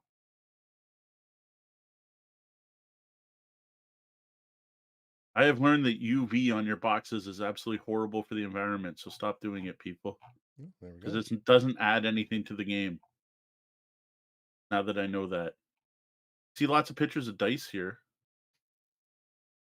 Oh, like seriously, what is this? Prototype photos. Okay. Here's the rule book. I'm not going to read the rules. They got reviewers I've never heard of. Maybe they're UK ones or something. I have not seen this. Oh, Man versus Meeple. There we go. Okay. And Dice Tower. All right, they did get a copy of Dice Tower, but it wasn't Tom didn't review it. All right, here. Solo mode. You got to buy solo mode. I don't care about solo mode. Scalability. More community feedback from people I've never heard of. Not to say they're small. I just personally haven't heard of them. Loot items, boss abilities, boss intros.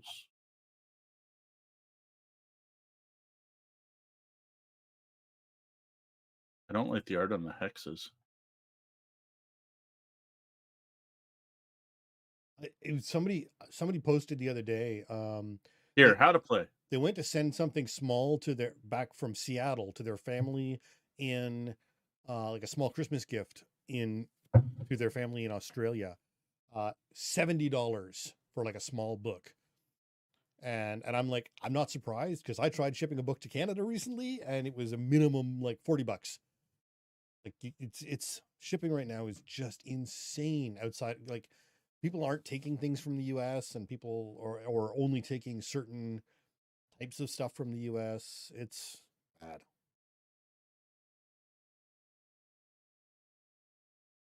So the dice are cooldowns on your abilities. Okay. So it's all just This counters. So I know he commented at one point. I didn't read it through thoroughly, but he was commenting and like someone was asking, why don't you use spin down counters instead of using all these dice? Yeah, their description of the combat system just really doesn't tell you enough to know how to play. Probably have to read the. I like you'd have to download the rules. So look at the amount of buffs you're supposed to have. If you look at the hero board, Oh, geez. and then here's all your abilities at the bottom, and it's definitely board game based because you've got like support based abilities and stances and stuff like that. And it's a matter of you pick which one to do, and then you put a die on it, and it counts down before you can use it again. So it's very much a guild master. Right. But that's it. The start of your turn, all your buffs start wearing down because you should have that many of them. You're going to roll all your things, then you're going to do your ability, and then you're going to pick a spell. Like you're going to pick an effect and put a cooldown on it. That's it. That's their unique combat system. So are you literally going to So be it's like flipping 30 dice at the beginning of your turn? yes. Oh, wow. Well, no. As far as I know, you don't. It depends. You have 10 abilities. So you could be rolling down 10 dice every turn, but I'm going to guess none of them have a cooldown of 10. Right. So you're probably going to have 2 or 3 dice of your own you're going to have to roll down, and then a bunch of tokens you're going to have to slide to the left. Yeah, as Dave says, there's a limit to how many of these campaign games are needed in my life. That's the other thing. Is like, who knows how well the story's written or anything. But this just doesn't seem all that innovative. It's like it's got the Gloomhaven element system, but then it takes 3 turns for things to wear off, and looks like there's gonna be a lot of buffs. It looks like it's Guild Wars, the board game. There is exploration. It literally they call the mobs trash mobs, which are literally monsters only there to give you XP to fight the bosses. They actually call them that, trash mobs. So rushing into a boss battle is bad. Find scenario themed trash mobs to defeat to power up. You're gonna level up your hero, defeating enemy bosses or finding rare power cubes. You're going to get new abilities to put more dice on that can count down, and then you're going to go fight the boss. It sounds very rote. There are over 100 with the collector's edition. So 4 scenarios start from our Shire hex, which has 25 hexes, with the collector's edition having over 100. Which would be all 4 scenarios. Right? Yeah. If each scenario has 25, and the collector's edition has 100. What that is. Yeah. When a boss is encountered, you take the corresponding boss battle board. But there's no moving.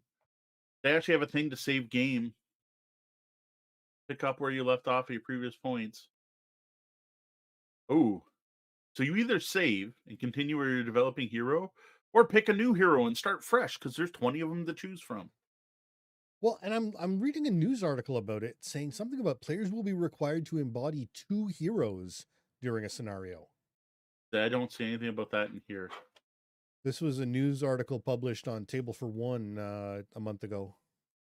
Honestly, this does look like it might be good solo. That's probably if you're playing solo, you play 2 heroes. No, because our solo mode add-on adds a true solo mode experience for players to run one hero of their choice. Well, 3 days to go, it funded, and then we'll hear possibly from people in the coming months how well it did. Yeah. Oh, sorry, probably in 2 years by the time it delivers. It's not going to deliver. And then once they realize how much 54 dice cost, and then it just never ships, and no one gets it, and no stores actually host organized play. So when you get it, and you're like, I'm all excited, I'm going to go play in a tournament to win $1,000. You won't be able to. And then when people do win the tournaments that do happen, they won't have the $1,000 to send it. But I If mean, applause for their initiative. They certainly You're so to me. they certainly went I'm out. going to lose followers for I this mean, one. they Probably. reached. They certainly reached for it. I don't. I don't. I I wish them agree. I luck. don't think it's a great idea, but I mean, bravo for just going for it, right? Yeah, You know. I don't know. Put out like the small solo version first, or put out here whatever sidekicks of the Shire first, and see if people like your system. This just seems way too ambitious. A lot of red flags for me. I would not back this one, even if it was like super cheap. Well, that would probably be another red flag. Yeah. 26 minutes left on Skyrim. I don't care. We could, if people want to back Skyrim, they can go look right now. All right. Oh, I gotta find City the of the Great link. Machine is on the pledge manager at GameFound. Oh, so people can So technically we were, since late they did back. sponsor us, you could run over to GameFound. I know Roger backed it. Excellent.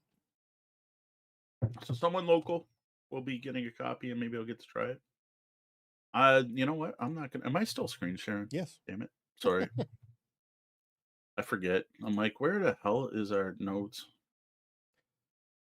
So Whoops. the next game on our spiel list Yeah, I'm trying to find our is spiel list. Bitmax Puzzle Game from GDM Games. It's not letting me. It's not going to the link. Come on. Mm-hmm. Sale started yet, D? Okay. Countdown timer begins. There's a whole course. bunch of stuff on sale at Right Stuff.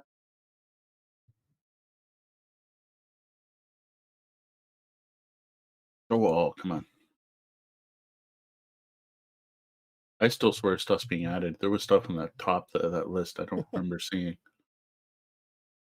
Oh, boy. Maybe get the chat back up. Nothing interesting going on, but okay, I hit show all and nothing's happening. There it goes. What was the name? So GDM Games, Bitmax Puzzle Game, the English, French, German, I Spanish searched edition. GDM and nothing came up. It's about a third of the way down. It just hadn't loaded yet, I think. Probably. Slow internet. Oh. And you know a little something about puzzle games these days now, too. There's a lot from GDM. I never even heard of GDM. Do they even publish in North America? That's a good question. Oh, well, that's not what I wanted to do. It's in English. Hold on. All right. One puzzle, 3 games in the same box. Looks like it's for little kids, age 4+. I don't care. It's got cute art. I'll show this off quickly. Look, there's names for all their characters they've created, and then you make a puzzle. So they are a publisher for Spanish authors. So that's their Okay. whole. They're born due to the need of many Spanish authors of a publisher that helps them with worldwide distribution. So supposedly there's 3 different games in here. Obviously, one is build the puzzle. There's obviously a memory element. It's a cute piece of art they cut up into squares and made 3 games for. Not for me. Thanks, Dave. Have a good one. Enjoy your ride. Next, we have Frankie, because someone doesn't know the difference between Frankenstein and his monster, which is all about building a Frankenstein's monster, which I got to say looks really cute. You want to share these, or Oh, isn't it? you're not sharing now? Oh, fuck. Oh, well, they should have been. I actually like paged through and. So yes, make patchwork people. There's patchwork girl. Again, my biggest problem with this is the fact that the Frankenstein's monster is not Frankenstein. And the interesting thing that I thought was cool about this, and my kids loved these when they were the way earlier, is it's also those sewing kits Oh yeah. where you literally sew stuff together. Yep. And what's cute is it shows you what pattern to do the sewing in. Yep. My kids would have dug this. It's got cute art. I like this. I have no interest in it, but I like it. Yep. I don't know if you're trying to make the accurate person or if you're trying to make a mix and match person. Mix and match is definitely more interesting. Yeah. Yeah, biggest complaint there is the name, just because I guess most people think of it that way. Kids probably get it. Next, we have Room, Aegis and Monsters. Again, age 6+. Yeah. When tidying up your room, you run into monsters. Well, that's a great way to get your kids to stop tidying up their room. Yeah, I exactly. want to encourage them. The cards have a lot. Again, the artwork's nice enough. It's a Cartoon Network style. I'm assuming those are the designers. Yeah, they like holding their toys. Oh, yeah, the cards just have pictures on them. There's the instructions. The player with the most monsters is the winner. I don't know. Oh, like I guess there's like two things and a monster. So I that's don't know. It's simple card game. in the case of a tie, Mr. Flat scores double, and if there's still a tie, you play again to break the tie. There might be some interesting way to stack the cards. It looks like based on this picture, but maybe not. That might No, just be showing. I think this is just showing all the monsters this yeah, I think person's so. collected. Yeah. All right, again, kids game, not for me. Senba Zuru, non-kids game. Oh, Danielle's got it right. Better sounds like a better idea for an RPG than a game. true. It really does. So we have a game about paper cranes because Senza Zuru is the art of making, or how, I don't even know how to Senbazuru. pronounce it. It's about making paper cranes. So we have a game about paper cranes and putting paper cranes. This one is not for kids. So we have an abstract strategy game based on paper cranes. Nothing about this really shouts out to me. The tiles are pretty. They have paper cranes on them, facing different directions and different colors. Yeah, I mean, And then there's crane tokens. because if you really love paper cranes, you probably know how to make them and can do more interesting things by actually making them. Yeah, there's something here to do with tokens. Who knows? Like some abstract games are amazing, right? Yeah. Like Azul doesn't look like much. Well, actually, it looks a little more impressive than that. I don't know. I would have to have a bunch of people on my podcast feed be like, "Oh, you got to check out this paper crane game" before I cared about this one. If you like origami, this has nothing to do with the mechanics of the game. It's just Yeah, like it's the theme. I feel like it doesn't require you like it. There's a disconnect because origami is a physical action. It's there's something zen to the folding of papers, whereas Yes. this is not that. And then what I love is this picture here doesn't show that type of paper crane. So like the last picture is of a origami paper crane that's not made the way the ones in the pictures are.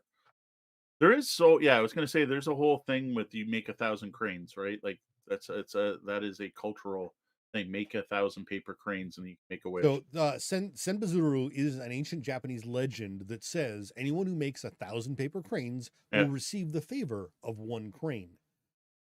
So I don't think there's enough tiles here to make 1,000. That doesn't. I highly doubt it. Yeah, it's yeah, no, I have no it idea. Could be what's a good going game, but I think they've themed it in a strange way that may work against them. All right, this one I want to highlight because way back we got a question from someone that said, "What games are out there that create new music?" And that's exactly what this is about. You are using cards to create new music with like Wakataka and Pum and Talk, which there you go. You literally put down cards and have to play the tempo. And I had to highlight it because way back we got asked, and the only game I could think of was Drop Mix from Hasbro. Right. Which plays little bits of songs, like parts of songs, and you put them on a board and it plays it through an app through your phone, and you get to hear new music that's combined. This is a game about making new music, so I had to highlight it. Ages 10 plus, who knows if the game's any good. I think we would probably have a lot of fun with this with the right group of people. Interestingly, so what it is one player is the metronome. They are almost like the GM of that round. And then it rotates through, so everyone gets to play the metronome once, and then the game is over. But so it's a light party game. Like I said, we probably would have fun with this, to be honest. A light party game if you understand music theory, I think, though. I don't know. I'm thinking if like all you have to do is your tempo is 1 and you just say pum and someone else has wakataka and then and they do it every other beat and the metronome probably goes 1, 2, 3, 4, 1, 2, 3, 4, and then you say your beat on whatever number your card says. Yeah. So I don't know where the game is. Here, I mean, like I don't know where the scoring or if, like this sounds like more of an activity than anything else. If at any time the metronome detects a mistake, stops the song shouting tempo. All the players keep their card with the highest score except the one who made the mistake, who gives their highest card to the metronome. If nobody makes any mistakes and all the players get to sing their 4 notes during a time signature, each one keeps their card with the highest score and the metronome gets none. All right, sure. Like I said, more of an activity in the game. What's interesting, I noticed they tagged it educational, and to be honest, it's probably a great game for teaching tempo and rhythm in grade schools or even early high school music classes. Yeah. And it says 2 to 6 players, but already somebody in the reviews is saying Any it's not number? a 2-player game. Oh yeah. How the boom. Boom. Yeah. Like I don't know, looks interesting enough. Next, we have Geek Attitude Games, which I'm just going to open everything from Geek Attitude Games at once to make it a little quicker. Striking cover on Aquarina, age 8 plus, low weight, massive board. Is if this is dexterity, it looks cool. Otherwise, I don't know. Educational. The food Yeah. chain near a pond. So cards played. The aesthetic of this is nice. That pond is just kind of cool looking. Interestingly, this one it doesn't have educational as a category, although it seems. Well, it's whoever created it, right? Oh yeah, those are frogs. You're playing frogs. There's food showing up. Wow. No, dumb picture. Why did someone even upload that? This looks too light to actually be. I dig the board. There's some interesting stuff going on with numbers on it or something Bluffing for and player count. deduction. It's a modular board, Mhm. so there's one with more plants or less plants. I would have to again hear lots of good things about this before I moved on. This is also a Belgian publisher.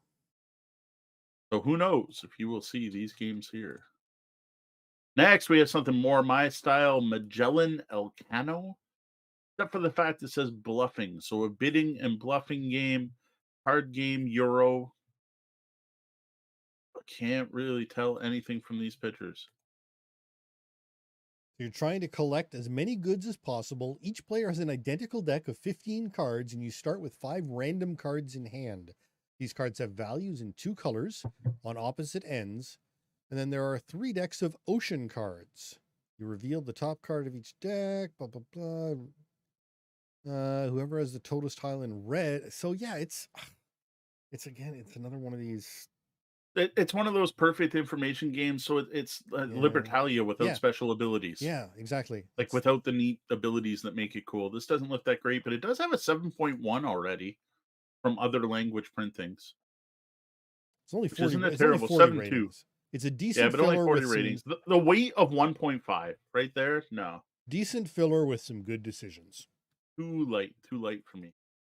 Oh, sorry, I was going to do all 3 then rate them. Pessoa, a game about pottery. Probably Pessoa, but Pessoa.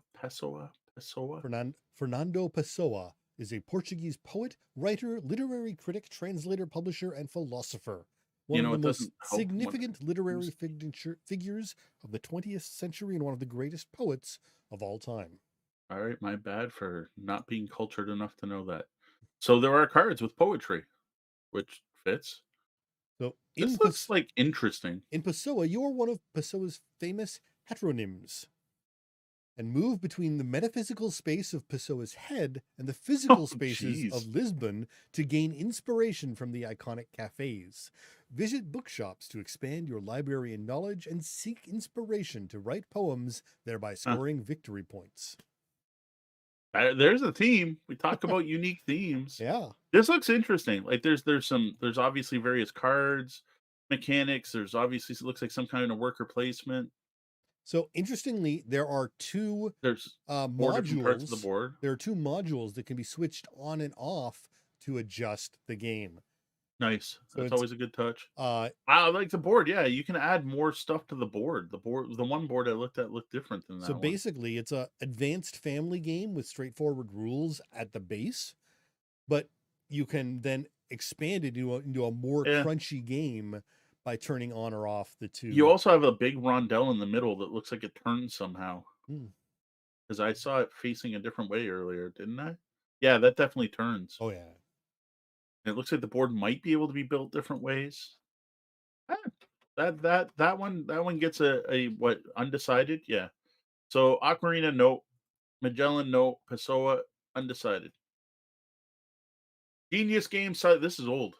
Why is this like in English here as new? edition, 2022. It says it's Yeah, it says 2022. 2022. Maybe I'm confusing it with another plant biology game. Maybe there's one that's not plants. Oh, maybe. There might be a cell biology game that's not plants. Yeah, probably. Anyway, we sell these on Oh, this Amazon is all the the time. sequel to Cytosis Yeah, from that's 2017. okay. Some of the same To be honest, DNA. they are educational games, but I've heard they're really good educational games. 14 So if you plus. look, This is it's not a kid's game. well, it's supposed to be like a teacher teaches it type of thing, Right. from what I understand. But yeah, These look good. biology is high school though, not grade school. Yeah. I know. Looks interesting. It's all about feeding a plant through photosynthesis and getting resource cubes from the goods to let your plant go on. Yeah, you're Like producing this whole carbohydrates, building the cell wall. like this whole company does really fantastic educational Oh games. wow, you're using hormones and cell component cards and Yeah. outplaying your wow. This is definitely like this Well, is an entire like week-long biology lesson lesson. in Yes. biology class in high school. Mm. Yeah, I've been impressed by these games. I'm I have no idea how great they are as games, but they look very well done. The other ones in this Again, I series. don't know about a game, but as a classroom experience, Yeah, it sort of looks a awesome. game, it looks like it's really awesome. I agree. That one I'm actually interested. Next, we have Giant Rock, but a bunch of German. We're gonna skip. We don't do German games here because these are all games well, not all of them, but most of these are games I've seen before and we've talked about. Then we have an So Italian. we are down to Giochi. Giochi actually does. Oh, it's Italian. It's just Giochi Italian does edition. publish in North America, but we'll skip it because And it's then there's Italian. another Italian edition of Fruticola. I am at Fruticola from GeoChicks IT. Fruticola. It's all about what, canned goods? Probably jams. Yeah, jams. Making jams. Jams for a Christmas party. Again, bonus points for theme. And unless people have pimped out this game, the components look amazing. So it's originally, it looks like it was a Chinese game. Okay. So the Fruticola is geotics.it is the Like, are these the components for the game, or did someone pimp these out? Because well, those are awesome. that's why I'm thinking this is probably like one of those fun little Japanese things that'll never make it over to North America because It's of the obviously cost on of Tabletop production. Simulator. But I'm having a hard time knowing what's. I even filtered it to game, so we shouldn't get the stuff people made. I don't know if those are the components. That is awesome. I got a really hard time believing this is going to come to North America with those component costs. Well, it's in English now. You can just buy it and ship it here. Here we go. Fruticola on Kickstarter. I've just found the Kickstarter page. Yeah, the bowl full of fruit. So those are definitely game components for at least some edition. The jam bottles do not look that good. They're color coded based on player or something. So there is a Kickstarter here. I'm just sort of looking through. Oh, The there's jam even, like, bottles. The wooden jam bottles are crates. just wooden, Yeah, solid color. solid color. Yeah, So someone painted those or got stickers or something. yeah. The components in this are awesome. I have no idea how good the game is. There are 3 expansions with the Kickstarter of it. So you've got various fruit trees that you're getting the fruits from. The covers very Art Deco. Isn't that Art Deco? I don't know. It Modern art. was 144 fruits and jam miniatures. Wow, that looks interesting. That's the deluxe version, at least. There's little farmers you play. There's a worker placement element where you send your farmers to the bushes or the trees. You're gonna mix your jams. This looks neat. It looks really neat, 2 to actually. 4 players. See, that shouldn't be under game. That should be under creative, people. Yeah. How do you complain? Be like, this 60 is wrong. 60-minute. Edit. This is creative. So the deluxe version of the game includes 144 3D components. And that's the deluxe version. All the pictures here must be the deluxe version. Well, I think that's what everyone bought, right? Yeah. So Oh, it looks neat. That's it's an undecided. If I heard some good stuff, I would possibly check that out. the game lasts 1 year, divided into 4 rounds. 6 actions available, but you've got to, of course, worker placement. It's not cheap, $60 euro, which means even more here. So the standard version on Kickstarter was 33 euros. Wow. MSRP is 59. That's quite the. Maybe they didn't publish the standard. They're like only going to put out the deluxe. The deluxe was 42 euros. And that was on Kickstarter, and now it's 60. Wow. That's a big jump. Yeah. They probably realized, all these plastic fruit cost money. Yeah, I think they learned their lesson. All right, moving on. Yorder. Folk on a map. Gonna win the throne in Norway. Gonna play a bunch of Jarls. Again, components look ridiculous. Art's nice. You got card driven, but look at these miniatures and boats and. Again, this is another Kickstarter. Oh, you can tell, right? Yeah, that's definitely Kickstarter like components. Forest, you got hexes. What I like about the hexes is they're obviously at different sizes. Like you're stacking. You got a 3D board. You got various Vikings. You got this looks cool. See the 3D map? Yeah. So there's the water separating various islands. Oh wait, this was canceled. This did not fund. Oh well, maybe let's see. What are we looking at? We are looking at it was playable. Yeah. It was playable at the con. And but again, it did not fund. They canceled funding. Well, the delivery date was supposed to be June 2022. So it's worker placement. You got to have different actions: build the ship, build the church, build this. Yep. I love that board. That look is awesome with the having to take the boats through the fjords. The scoreboard is nice because there's a scoreboard, but there's also a church track on the scoreboard. There's location actions. Yeah. Found a village, build a ship. This looks neat. TTS, there's a TTS version. There's also a card-based thing. I don't know. Looks cool. There's a scripted version maybe on TTS. It's never coming. I don't know. Who did the reviews here? Tantrum House, Board Game Ramblings, Board Game Gumbo, Marathon Meeples. Of course, there's 12 comments and a whole bunch of ratings, but. Well, yeah, but it seems like a lot of people have played it online. So yeah, there's no official link, so I can't find out if you can still get this. So they launched it in the Kickstarter in May, and then killed it before that. They were looking to have mass production finished. Their expectation was to have it at the fulfillment centers April of 2022. Yeah, I can't even tell if this is still coming. Yeah. So this is going to be a problem, right? Because people are expected to put up Board Game Geek pages for their games before they go live on Kickstarter. But then what if the game's never made? Yeah. Do you propose an edit, delete this because the game doesn't exist? And whose responsibility is it to do that? So they are expecting a future relaunch, I guess. Oh, there you go. So who knows? I'm just trying to see if they actually ever did or if they. Where's the? Cancel June 17th. Campaign. Go to Pieces Games. Oh, this they have not yet redone it. So yeah, who knows? And it was their first Kickstarter. Well, it looks pretty ambitious piece-wise. Yeah. It's still up on their page, but there's not no dead sale yet. Information. Not 100% dead yet. Looks like it will reattempt the fun. 10. This game looks amazing. Yeah. Who cares? 10. Haven't played yet, but very excited by the concept.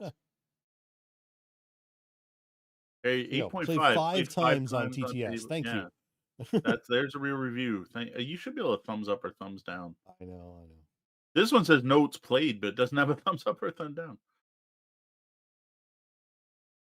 Don't let the pretty components fool you. If you can find a copy. Well, how? How would you find a Yeah, copy? exactly. They haven't made it yet. That's in November 2019 someone posted that. Like, what? Who That knows? total BS? Like, alright. I gotta say interested, but who knows if that'll ever actually exist. Yep. Good Looking Richard, which what a game company name. With Outrun. So this is their only game. Three friends who play board games sitting Why around is a there table in Catwoman? Madrid. Why is Catwoman there? This cannot be. This is actually their game. Okay, I'm confused. But Catwoman's on the cover. Like unlicensed Catwoman. I don't get it. It's Halloween. Oh, okay.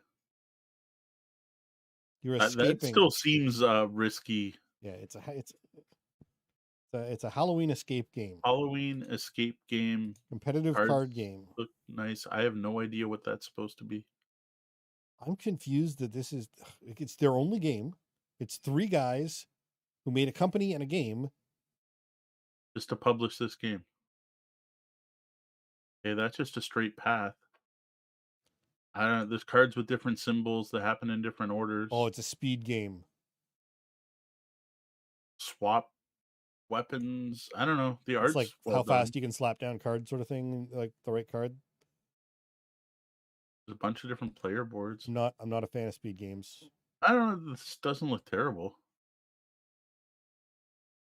This game is outrageous fun. I can only imagine the hilarity if you had 6 slightly intoxicated adults. Yeah. Highly recommended for a quick party starting game. Not for me, but it doesn't look terrible. It's again, that would be those 2 a.m. Extra Life games. Yeah, but I don't need to buy more No. 2 a.m. Extra Life games. We're back to Fjords. More Fjords. Oh, we're getting into a company. This is a re-implementation of Fjords. Fjords. So it's Fjords, the re-implementation of Fjords. New modules designed by Phil Walker Harding. More players. Art by Beth Sobel. Oh, there's some big names on this, but there's no pictures. I can't see anything. Now up to 4 players. Oh, Kickstarter. So let me see if I can find it on Kickstarter. Oh, this is uncategorized. It's not even. It's supposed to. Earlier, it was said like if the game was released or not. So Fjords is a true Grail game. So Grail Games is bringing it back in a big way with the help of Beth Sobel and Phil Walker so Harding. Grail Games publishes Grail Game. Okay, so they're restoration games with a different name. So it's an old Rio Grande game that's not rated well. Yeah. So 67 hard cardboard hex tiles, 80 Viking meeples, 16 longhouses, and some cardboard rune stones. Yeah, it fits based on looking at the old edition. Phil Walker Harding's a good name, but this does not rate well enough for me to think it needs a reprint. But this is coming soon. Wait. Oh no, sorry. But yeah, so it 3,656 backers excuse me. So I guess it's Grail enough. $234,000 Australian to fund this. Sure, I guess people want it. Yeah. Don't care. Uninterested. Hibachi. We're gonna cook some stuff. What are we gonna cook? We're gonna cook with foxes and cats and monkeys. First, because why not just use animals?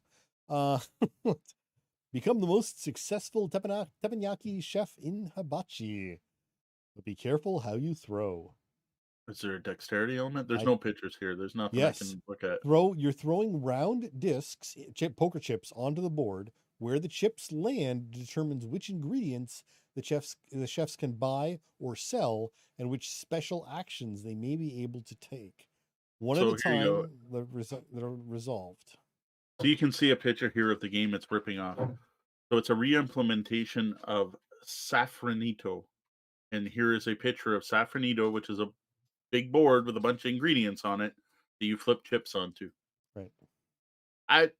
I don't know. I like dexterity, but that's not the kind of dexterity I usually like. Yeah, coin flipping isn't all that. I've played other games like what there's even a dungeon crawler where you're throwing dice onto a board, and I didn't enjoy that one.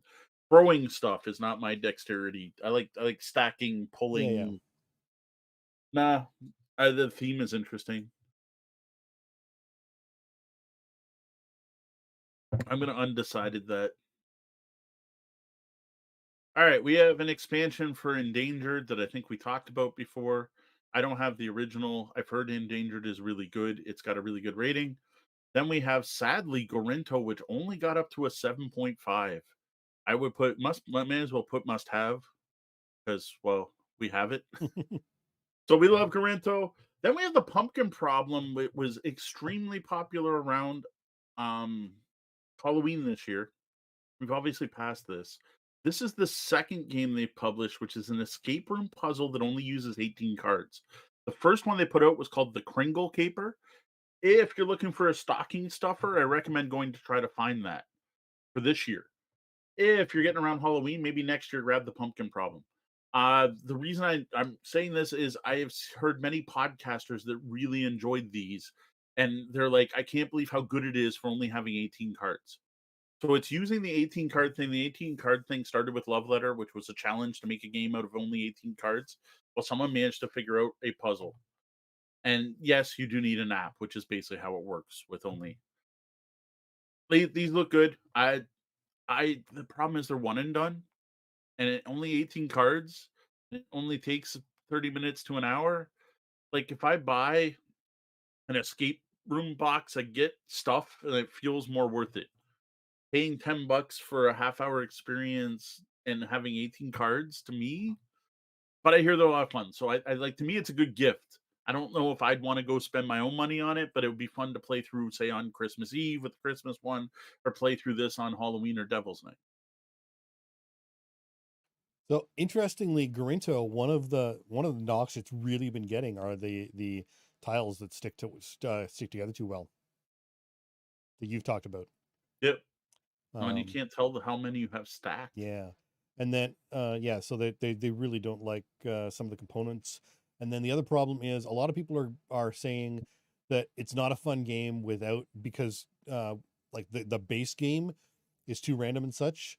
If you use the other alternatives, it's great, but they're rating it based on the default. Huh. I don't know. I didn't think the base game seemed all that bad, but sure. Well, that's just We that's like it. that's just what I'm seeing. Absolutely. This looks great. Gutenberg. Medium weight game about the Gutenberg press, including awesome little font tokens. This one just looks cool. There's gears. It just looks like a neat game. Someone has uploaded way too many pictures, so I can't even show off the gear board. The neatest thing here is the player boards with little gears on them, which I just think it's awesome that there's now another game using gears other than just Sulkin, Yep. which fits the theme really well. And then people are finally getting smart. They don't need 2-layer boards. They just have to cut holes, which is just such a brilliant way to do it.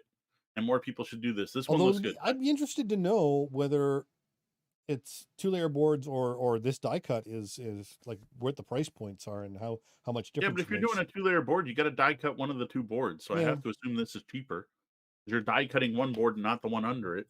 Yeah, I don't know. Well, again, I'd have to see the numbers. I have no idea. All right, lots of player boards. So as you can tell, I'm surprised the weight's not higher on this. Like, look at there's lots of stuff on these player boards, not in English, but just kind of summarizes the turns. You've got gears you collect, so that's part of it is you are building the gears, and the gears have various actions on them. I said this one I've actually done some looking into. It just looks really neat. There's a little I don't know if there's a legacy element with these little chests. But here's a shot of the whole board, which I gotta admit looks boring. Like they probably could have done more to make it look more interesting. I don't know. I'm interested in this one. It's got wooden cubes and wooden bits and So die drops. based interesting review here. Based purely on the mechanisms, it would be about a 7.5. It's enjoyable, but other than the interlocking gears and the secret bidding and planning, there's nothing all that innovative. But it Okay, works very well together, and the game flows smoothly and quickly. And the theme and production quality are what made it a 9 for this person. there you go. Though I gotta say, it doesn't do anything innovative, but here are two innovative things is kind of a strange review. Well, I think there's a bunch of interesting thing, a But bunch of isn't that different things, but only two of aspects of the game are actually innovative? innovative. To me, the fact that there's anything innovative anymore, like, because every Euro game, it's just a combination of existing mechanics used new ways. Doing something new, to me, seems like a bigger Well, deal. I don't think, but I mean, there's something new. I mean, it's the same as Guildmaster for secret bidding planning, and Yeah. interlocking gears is the same as Zolkin. So it's Well, not. no, Zolkin is the No, I gears know. work completely differently. But again, Zolkin it's is all about leaving your stuff on the gear as long as possible. That's yeah. not what this is. No. But again, they interlocking It gears uses and gears, but yeah, in a completely different way. and that's why that's innovative. But to me, I mean, the secret bidding planning isn't all that innovative No. to me anyway. But Anyway, this one looks good to me. yeah. I'm not going to put must have because I don't know. And then we got an expansion. We got a And bunch of German stuff. Yeah, a bunch of German stuff. Or sorry, yeah, German stuff, then expansion. German. Wow, lots of And then German. expansion. Yeah, for Nidavellir, a made-up name. Then we have Halifax. These are not. I mean, Like these are home printed. I don't even think these are worth talking about. it's just like, who is H Games? Like, I don't. HGen They're only Games. demos. See, availability demo. I'm just gonna skip over demos. We've talked about Bonfire, haven't we? So this is expansion 2. Steffenfeld. It's the expansion for Bonfire. Haven't played Bonfire. More Expansion German. Now for- we're going a little quicker. Yeah. So we are down to Heidelberg Games. It is after 3. Do we want to keep going? Sale live. Let's do Blaze, and then we can call it. So it's an interesting card game. Again, The fact it's rated 5.7 is a little scary. Yeah.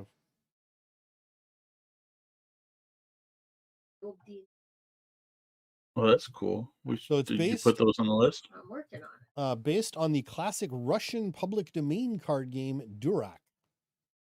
All right, so the beautiful looking cards. But it's basically just really pretty cards of a ripped off game. Well, not ripped off, but public domain game. So yes, they published, Hearts or Spades or something. Yeah. Nah. And then there's a bunch of games in this next. The next one's a long one, so maybe we should save Helvetic for. Yeah, they do publish over here. I've seen their games. Like I've seen that logo. Yeah. How much more do we have to go? We're not even halfway. No, we're not.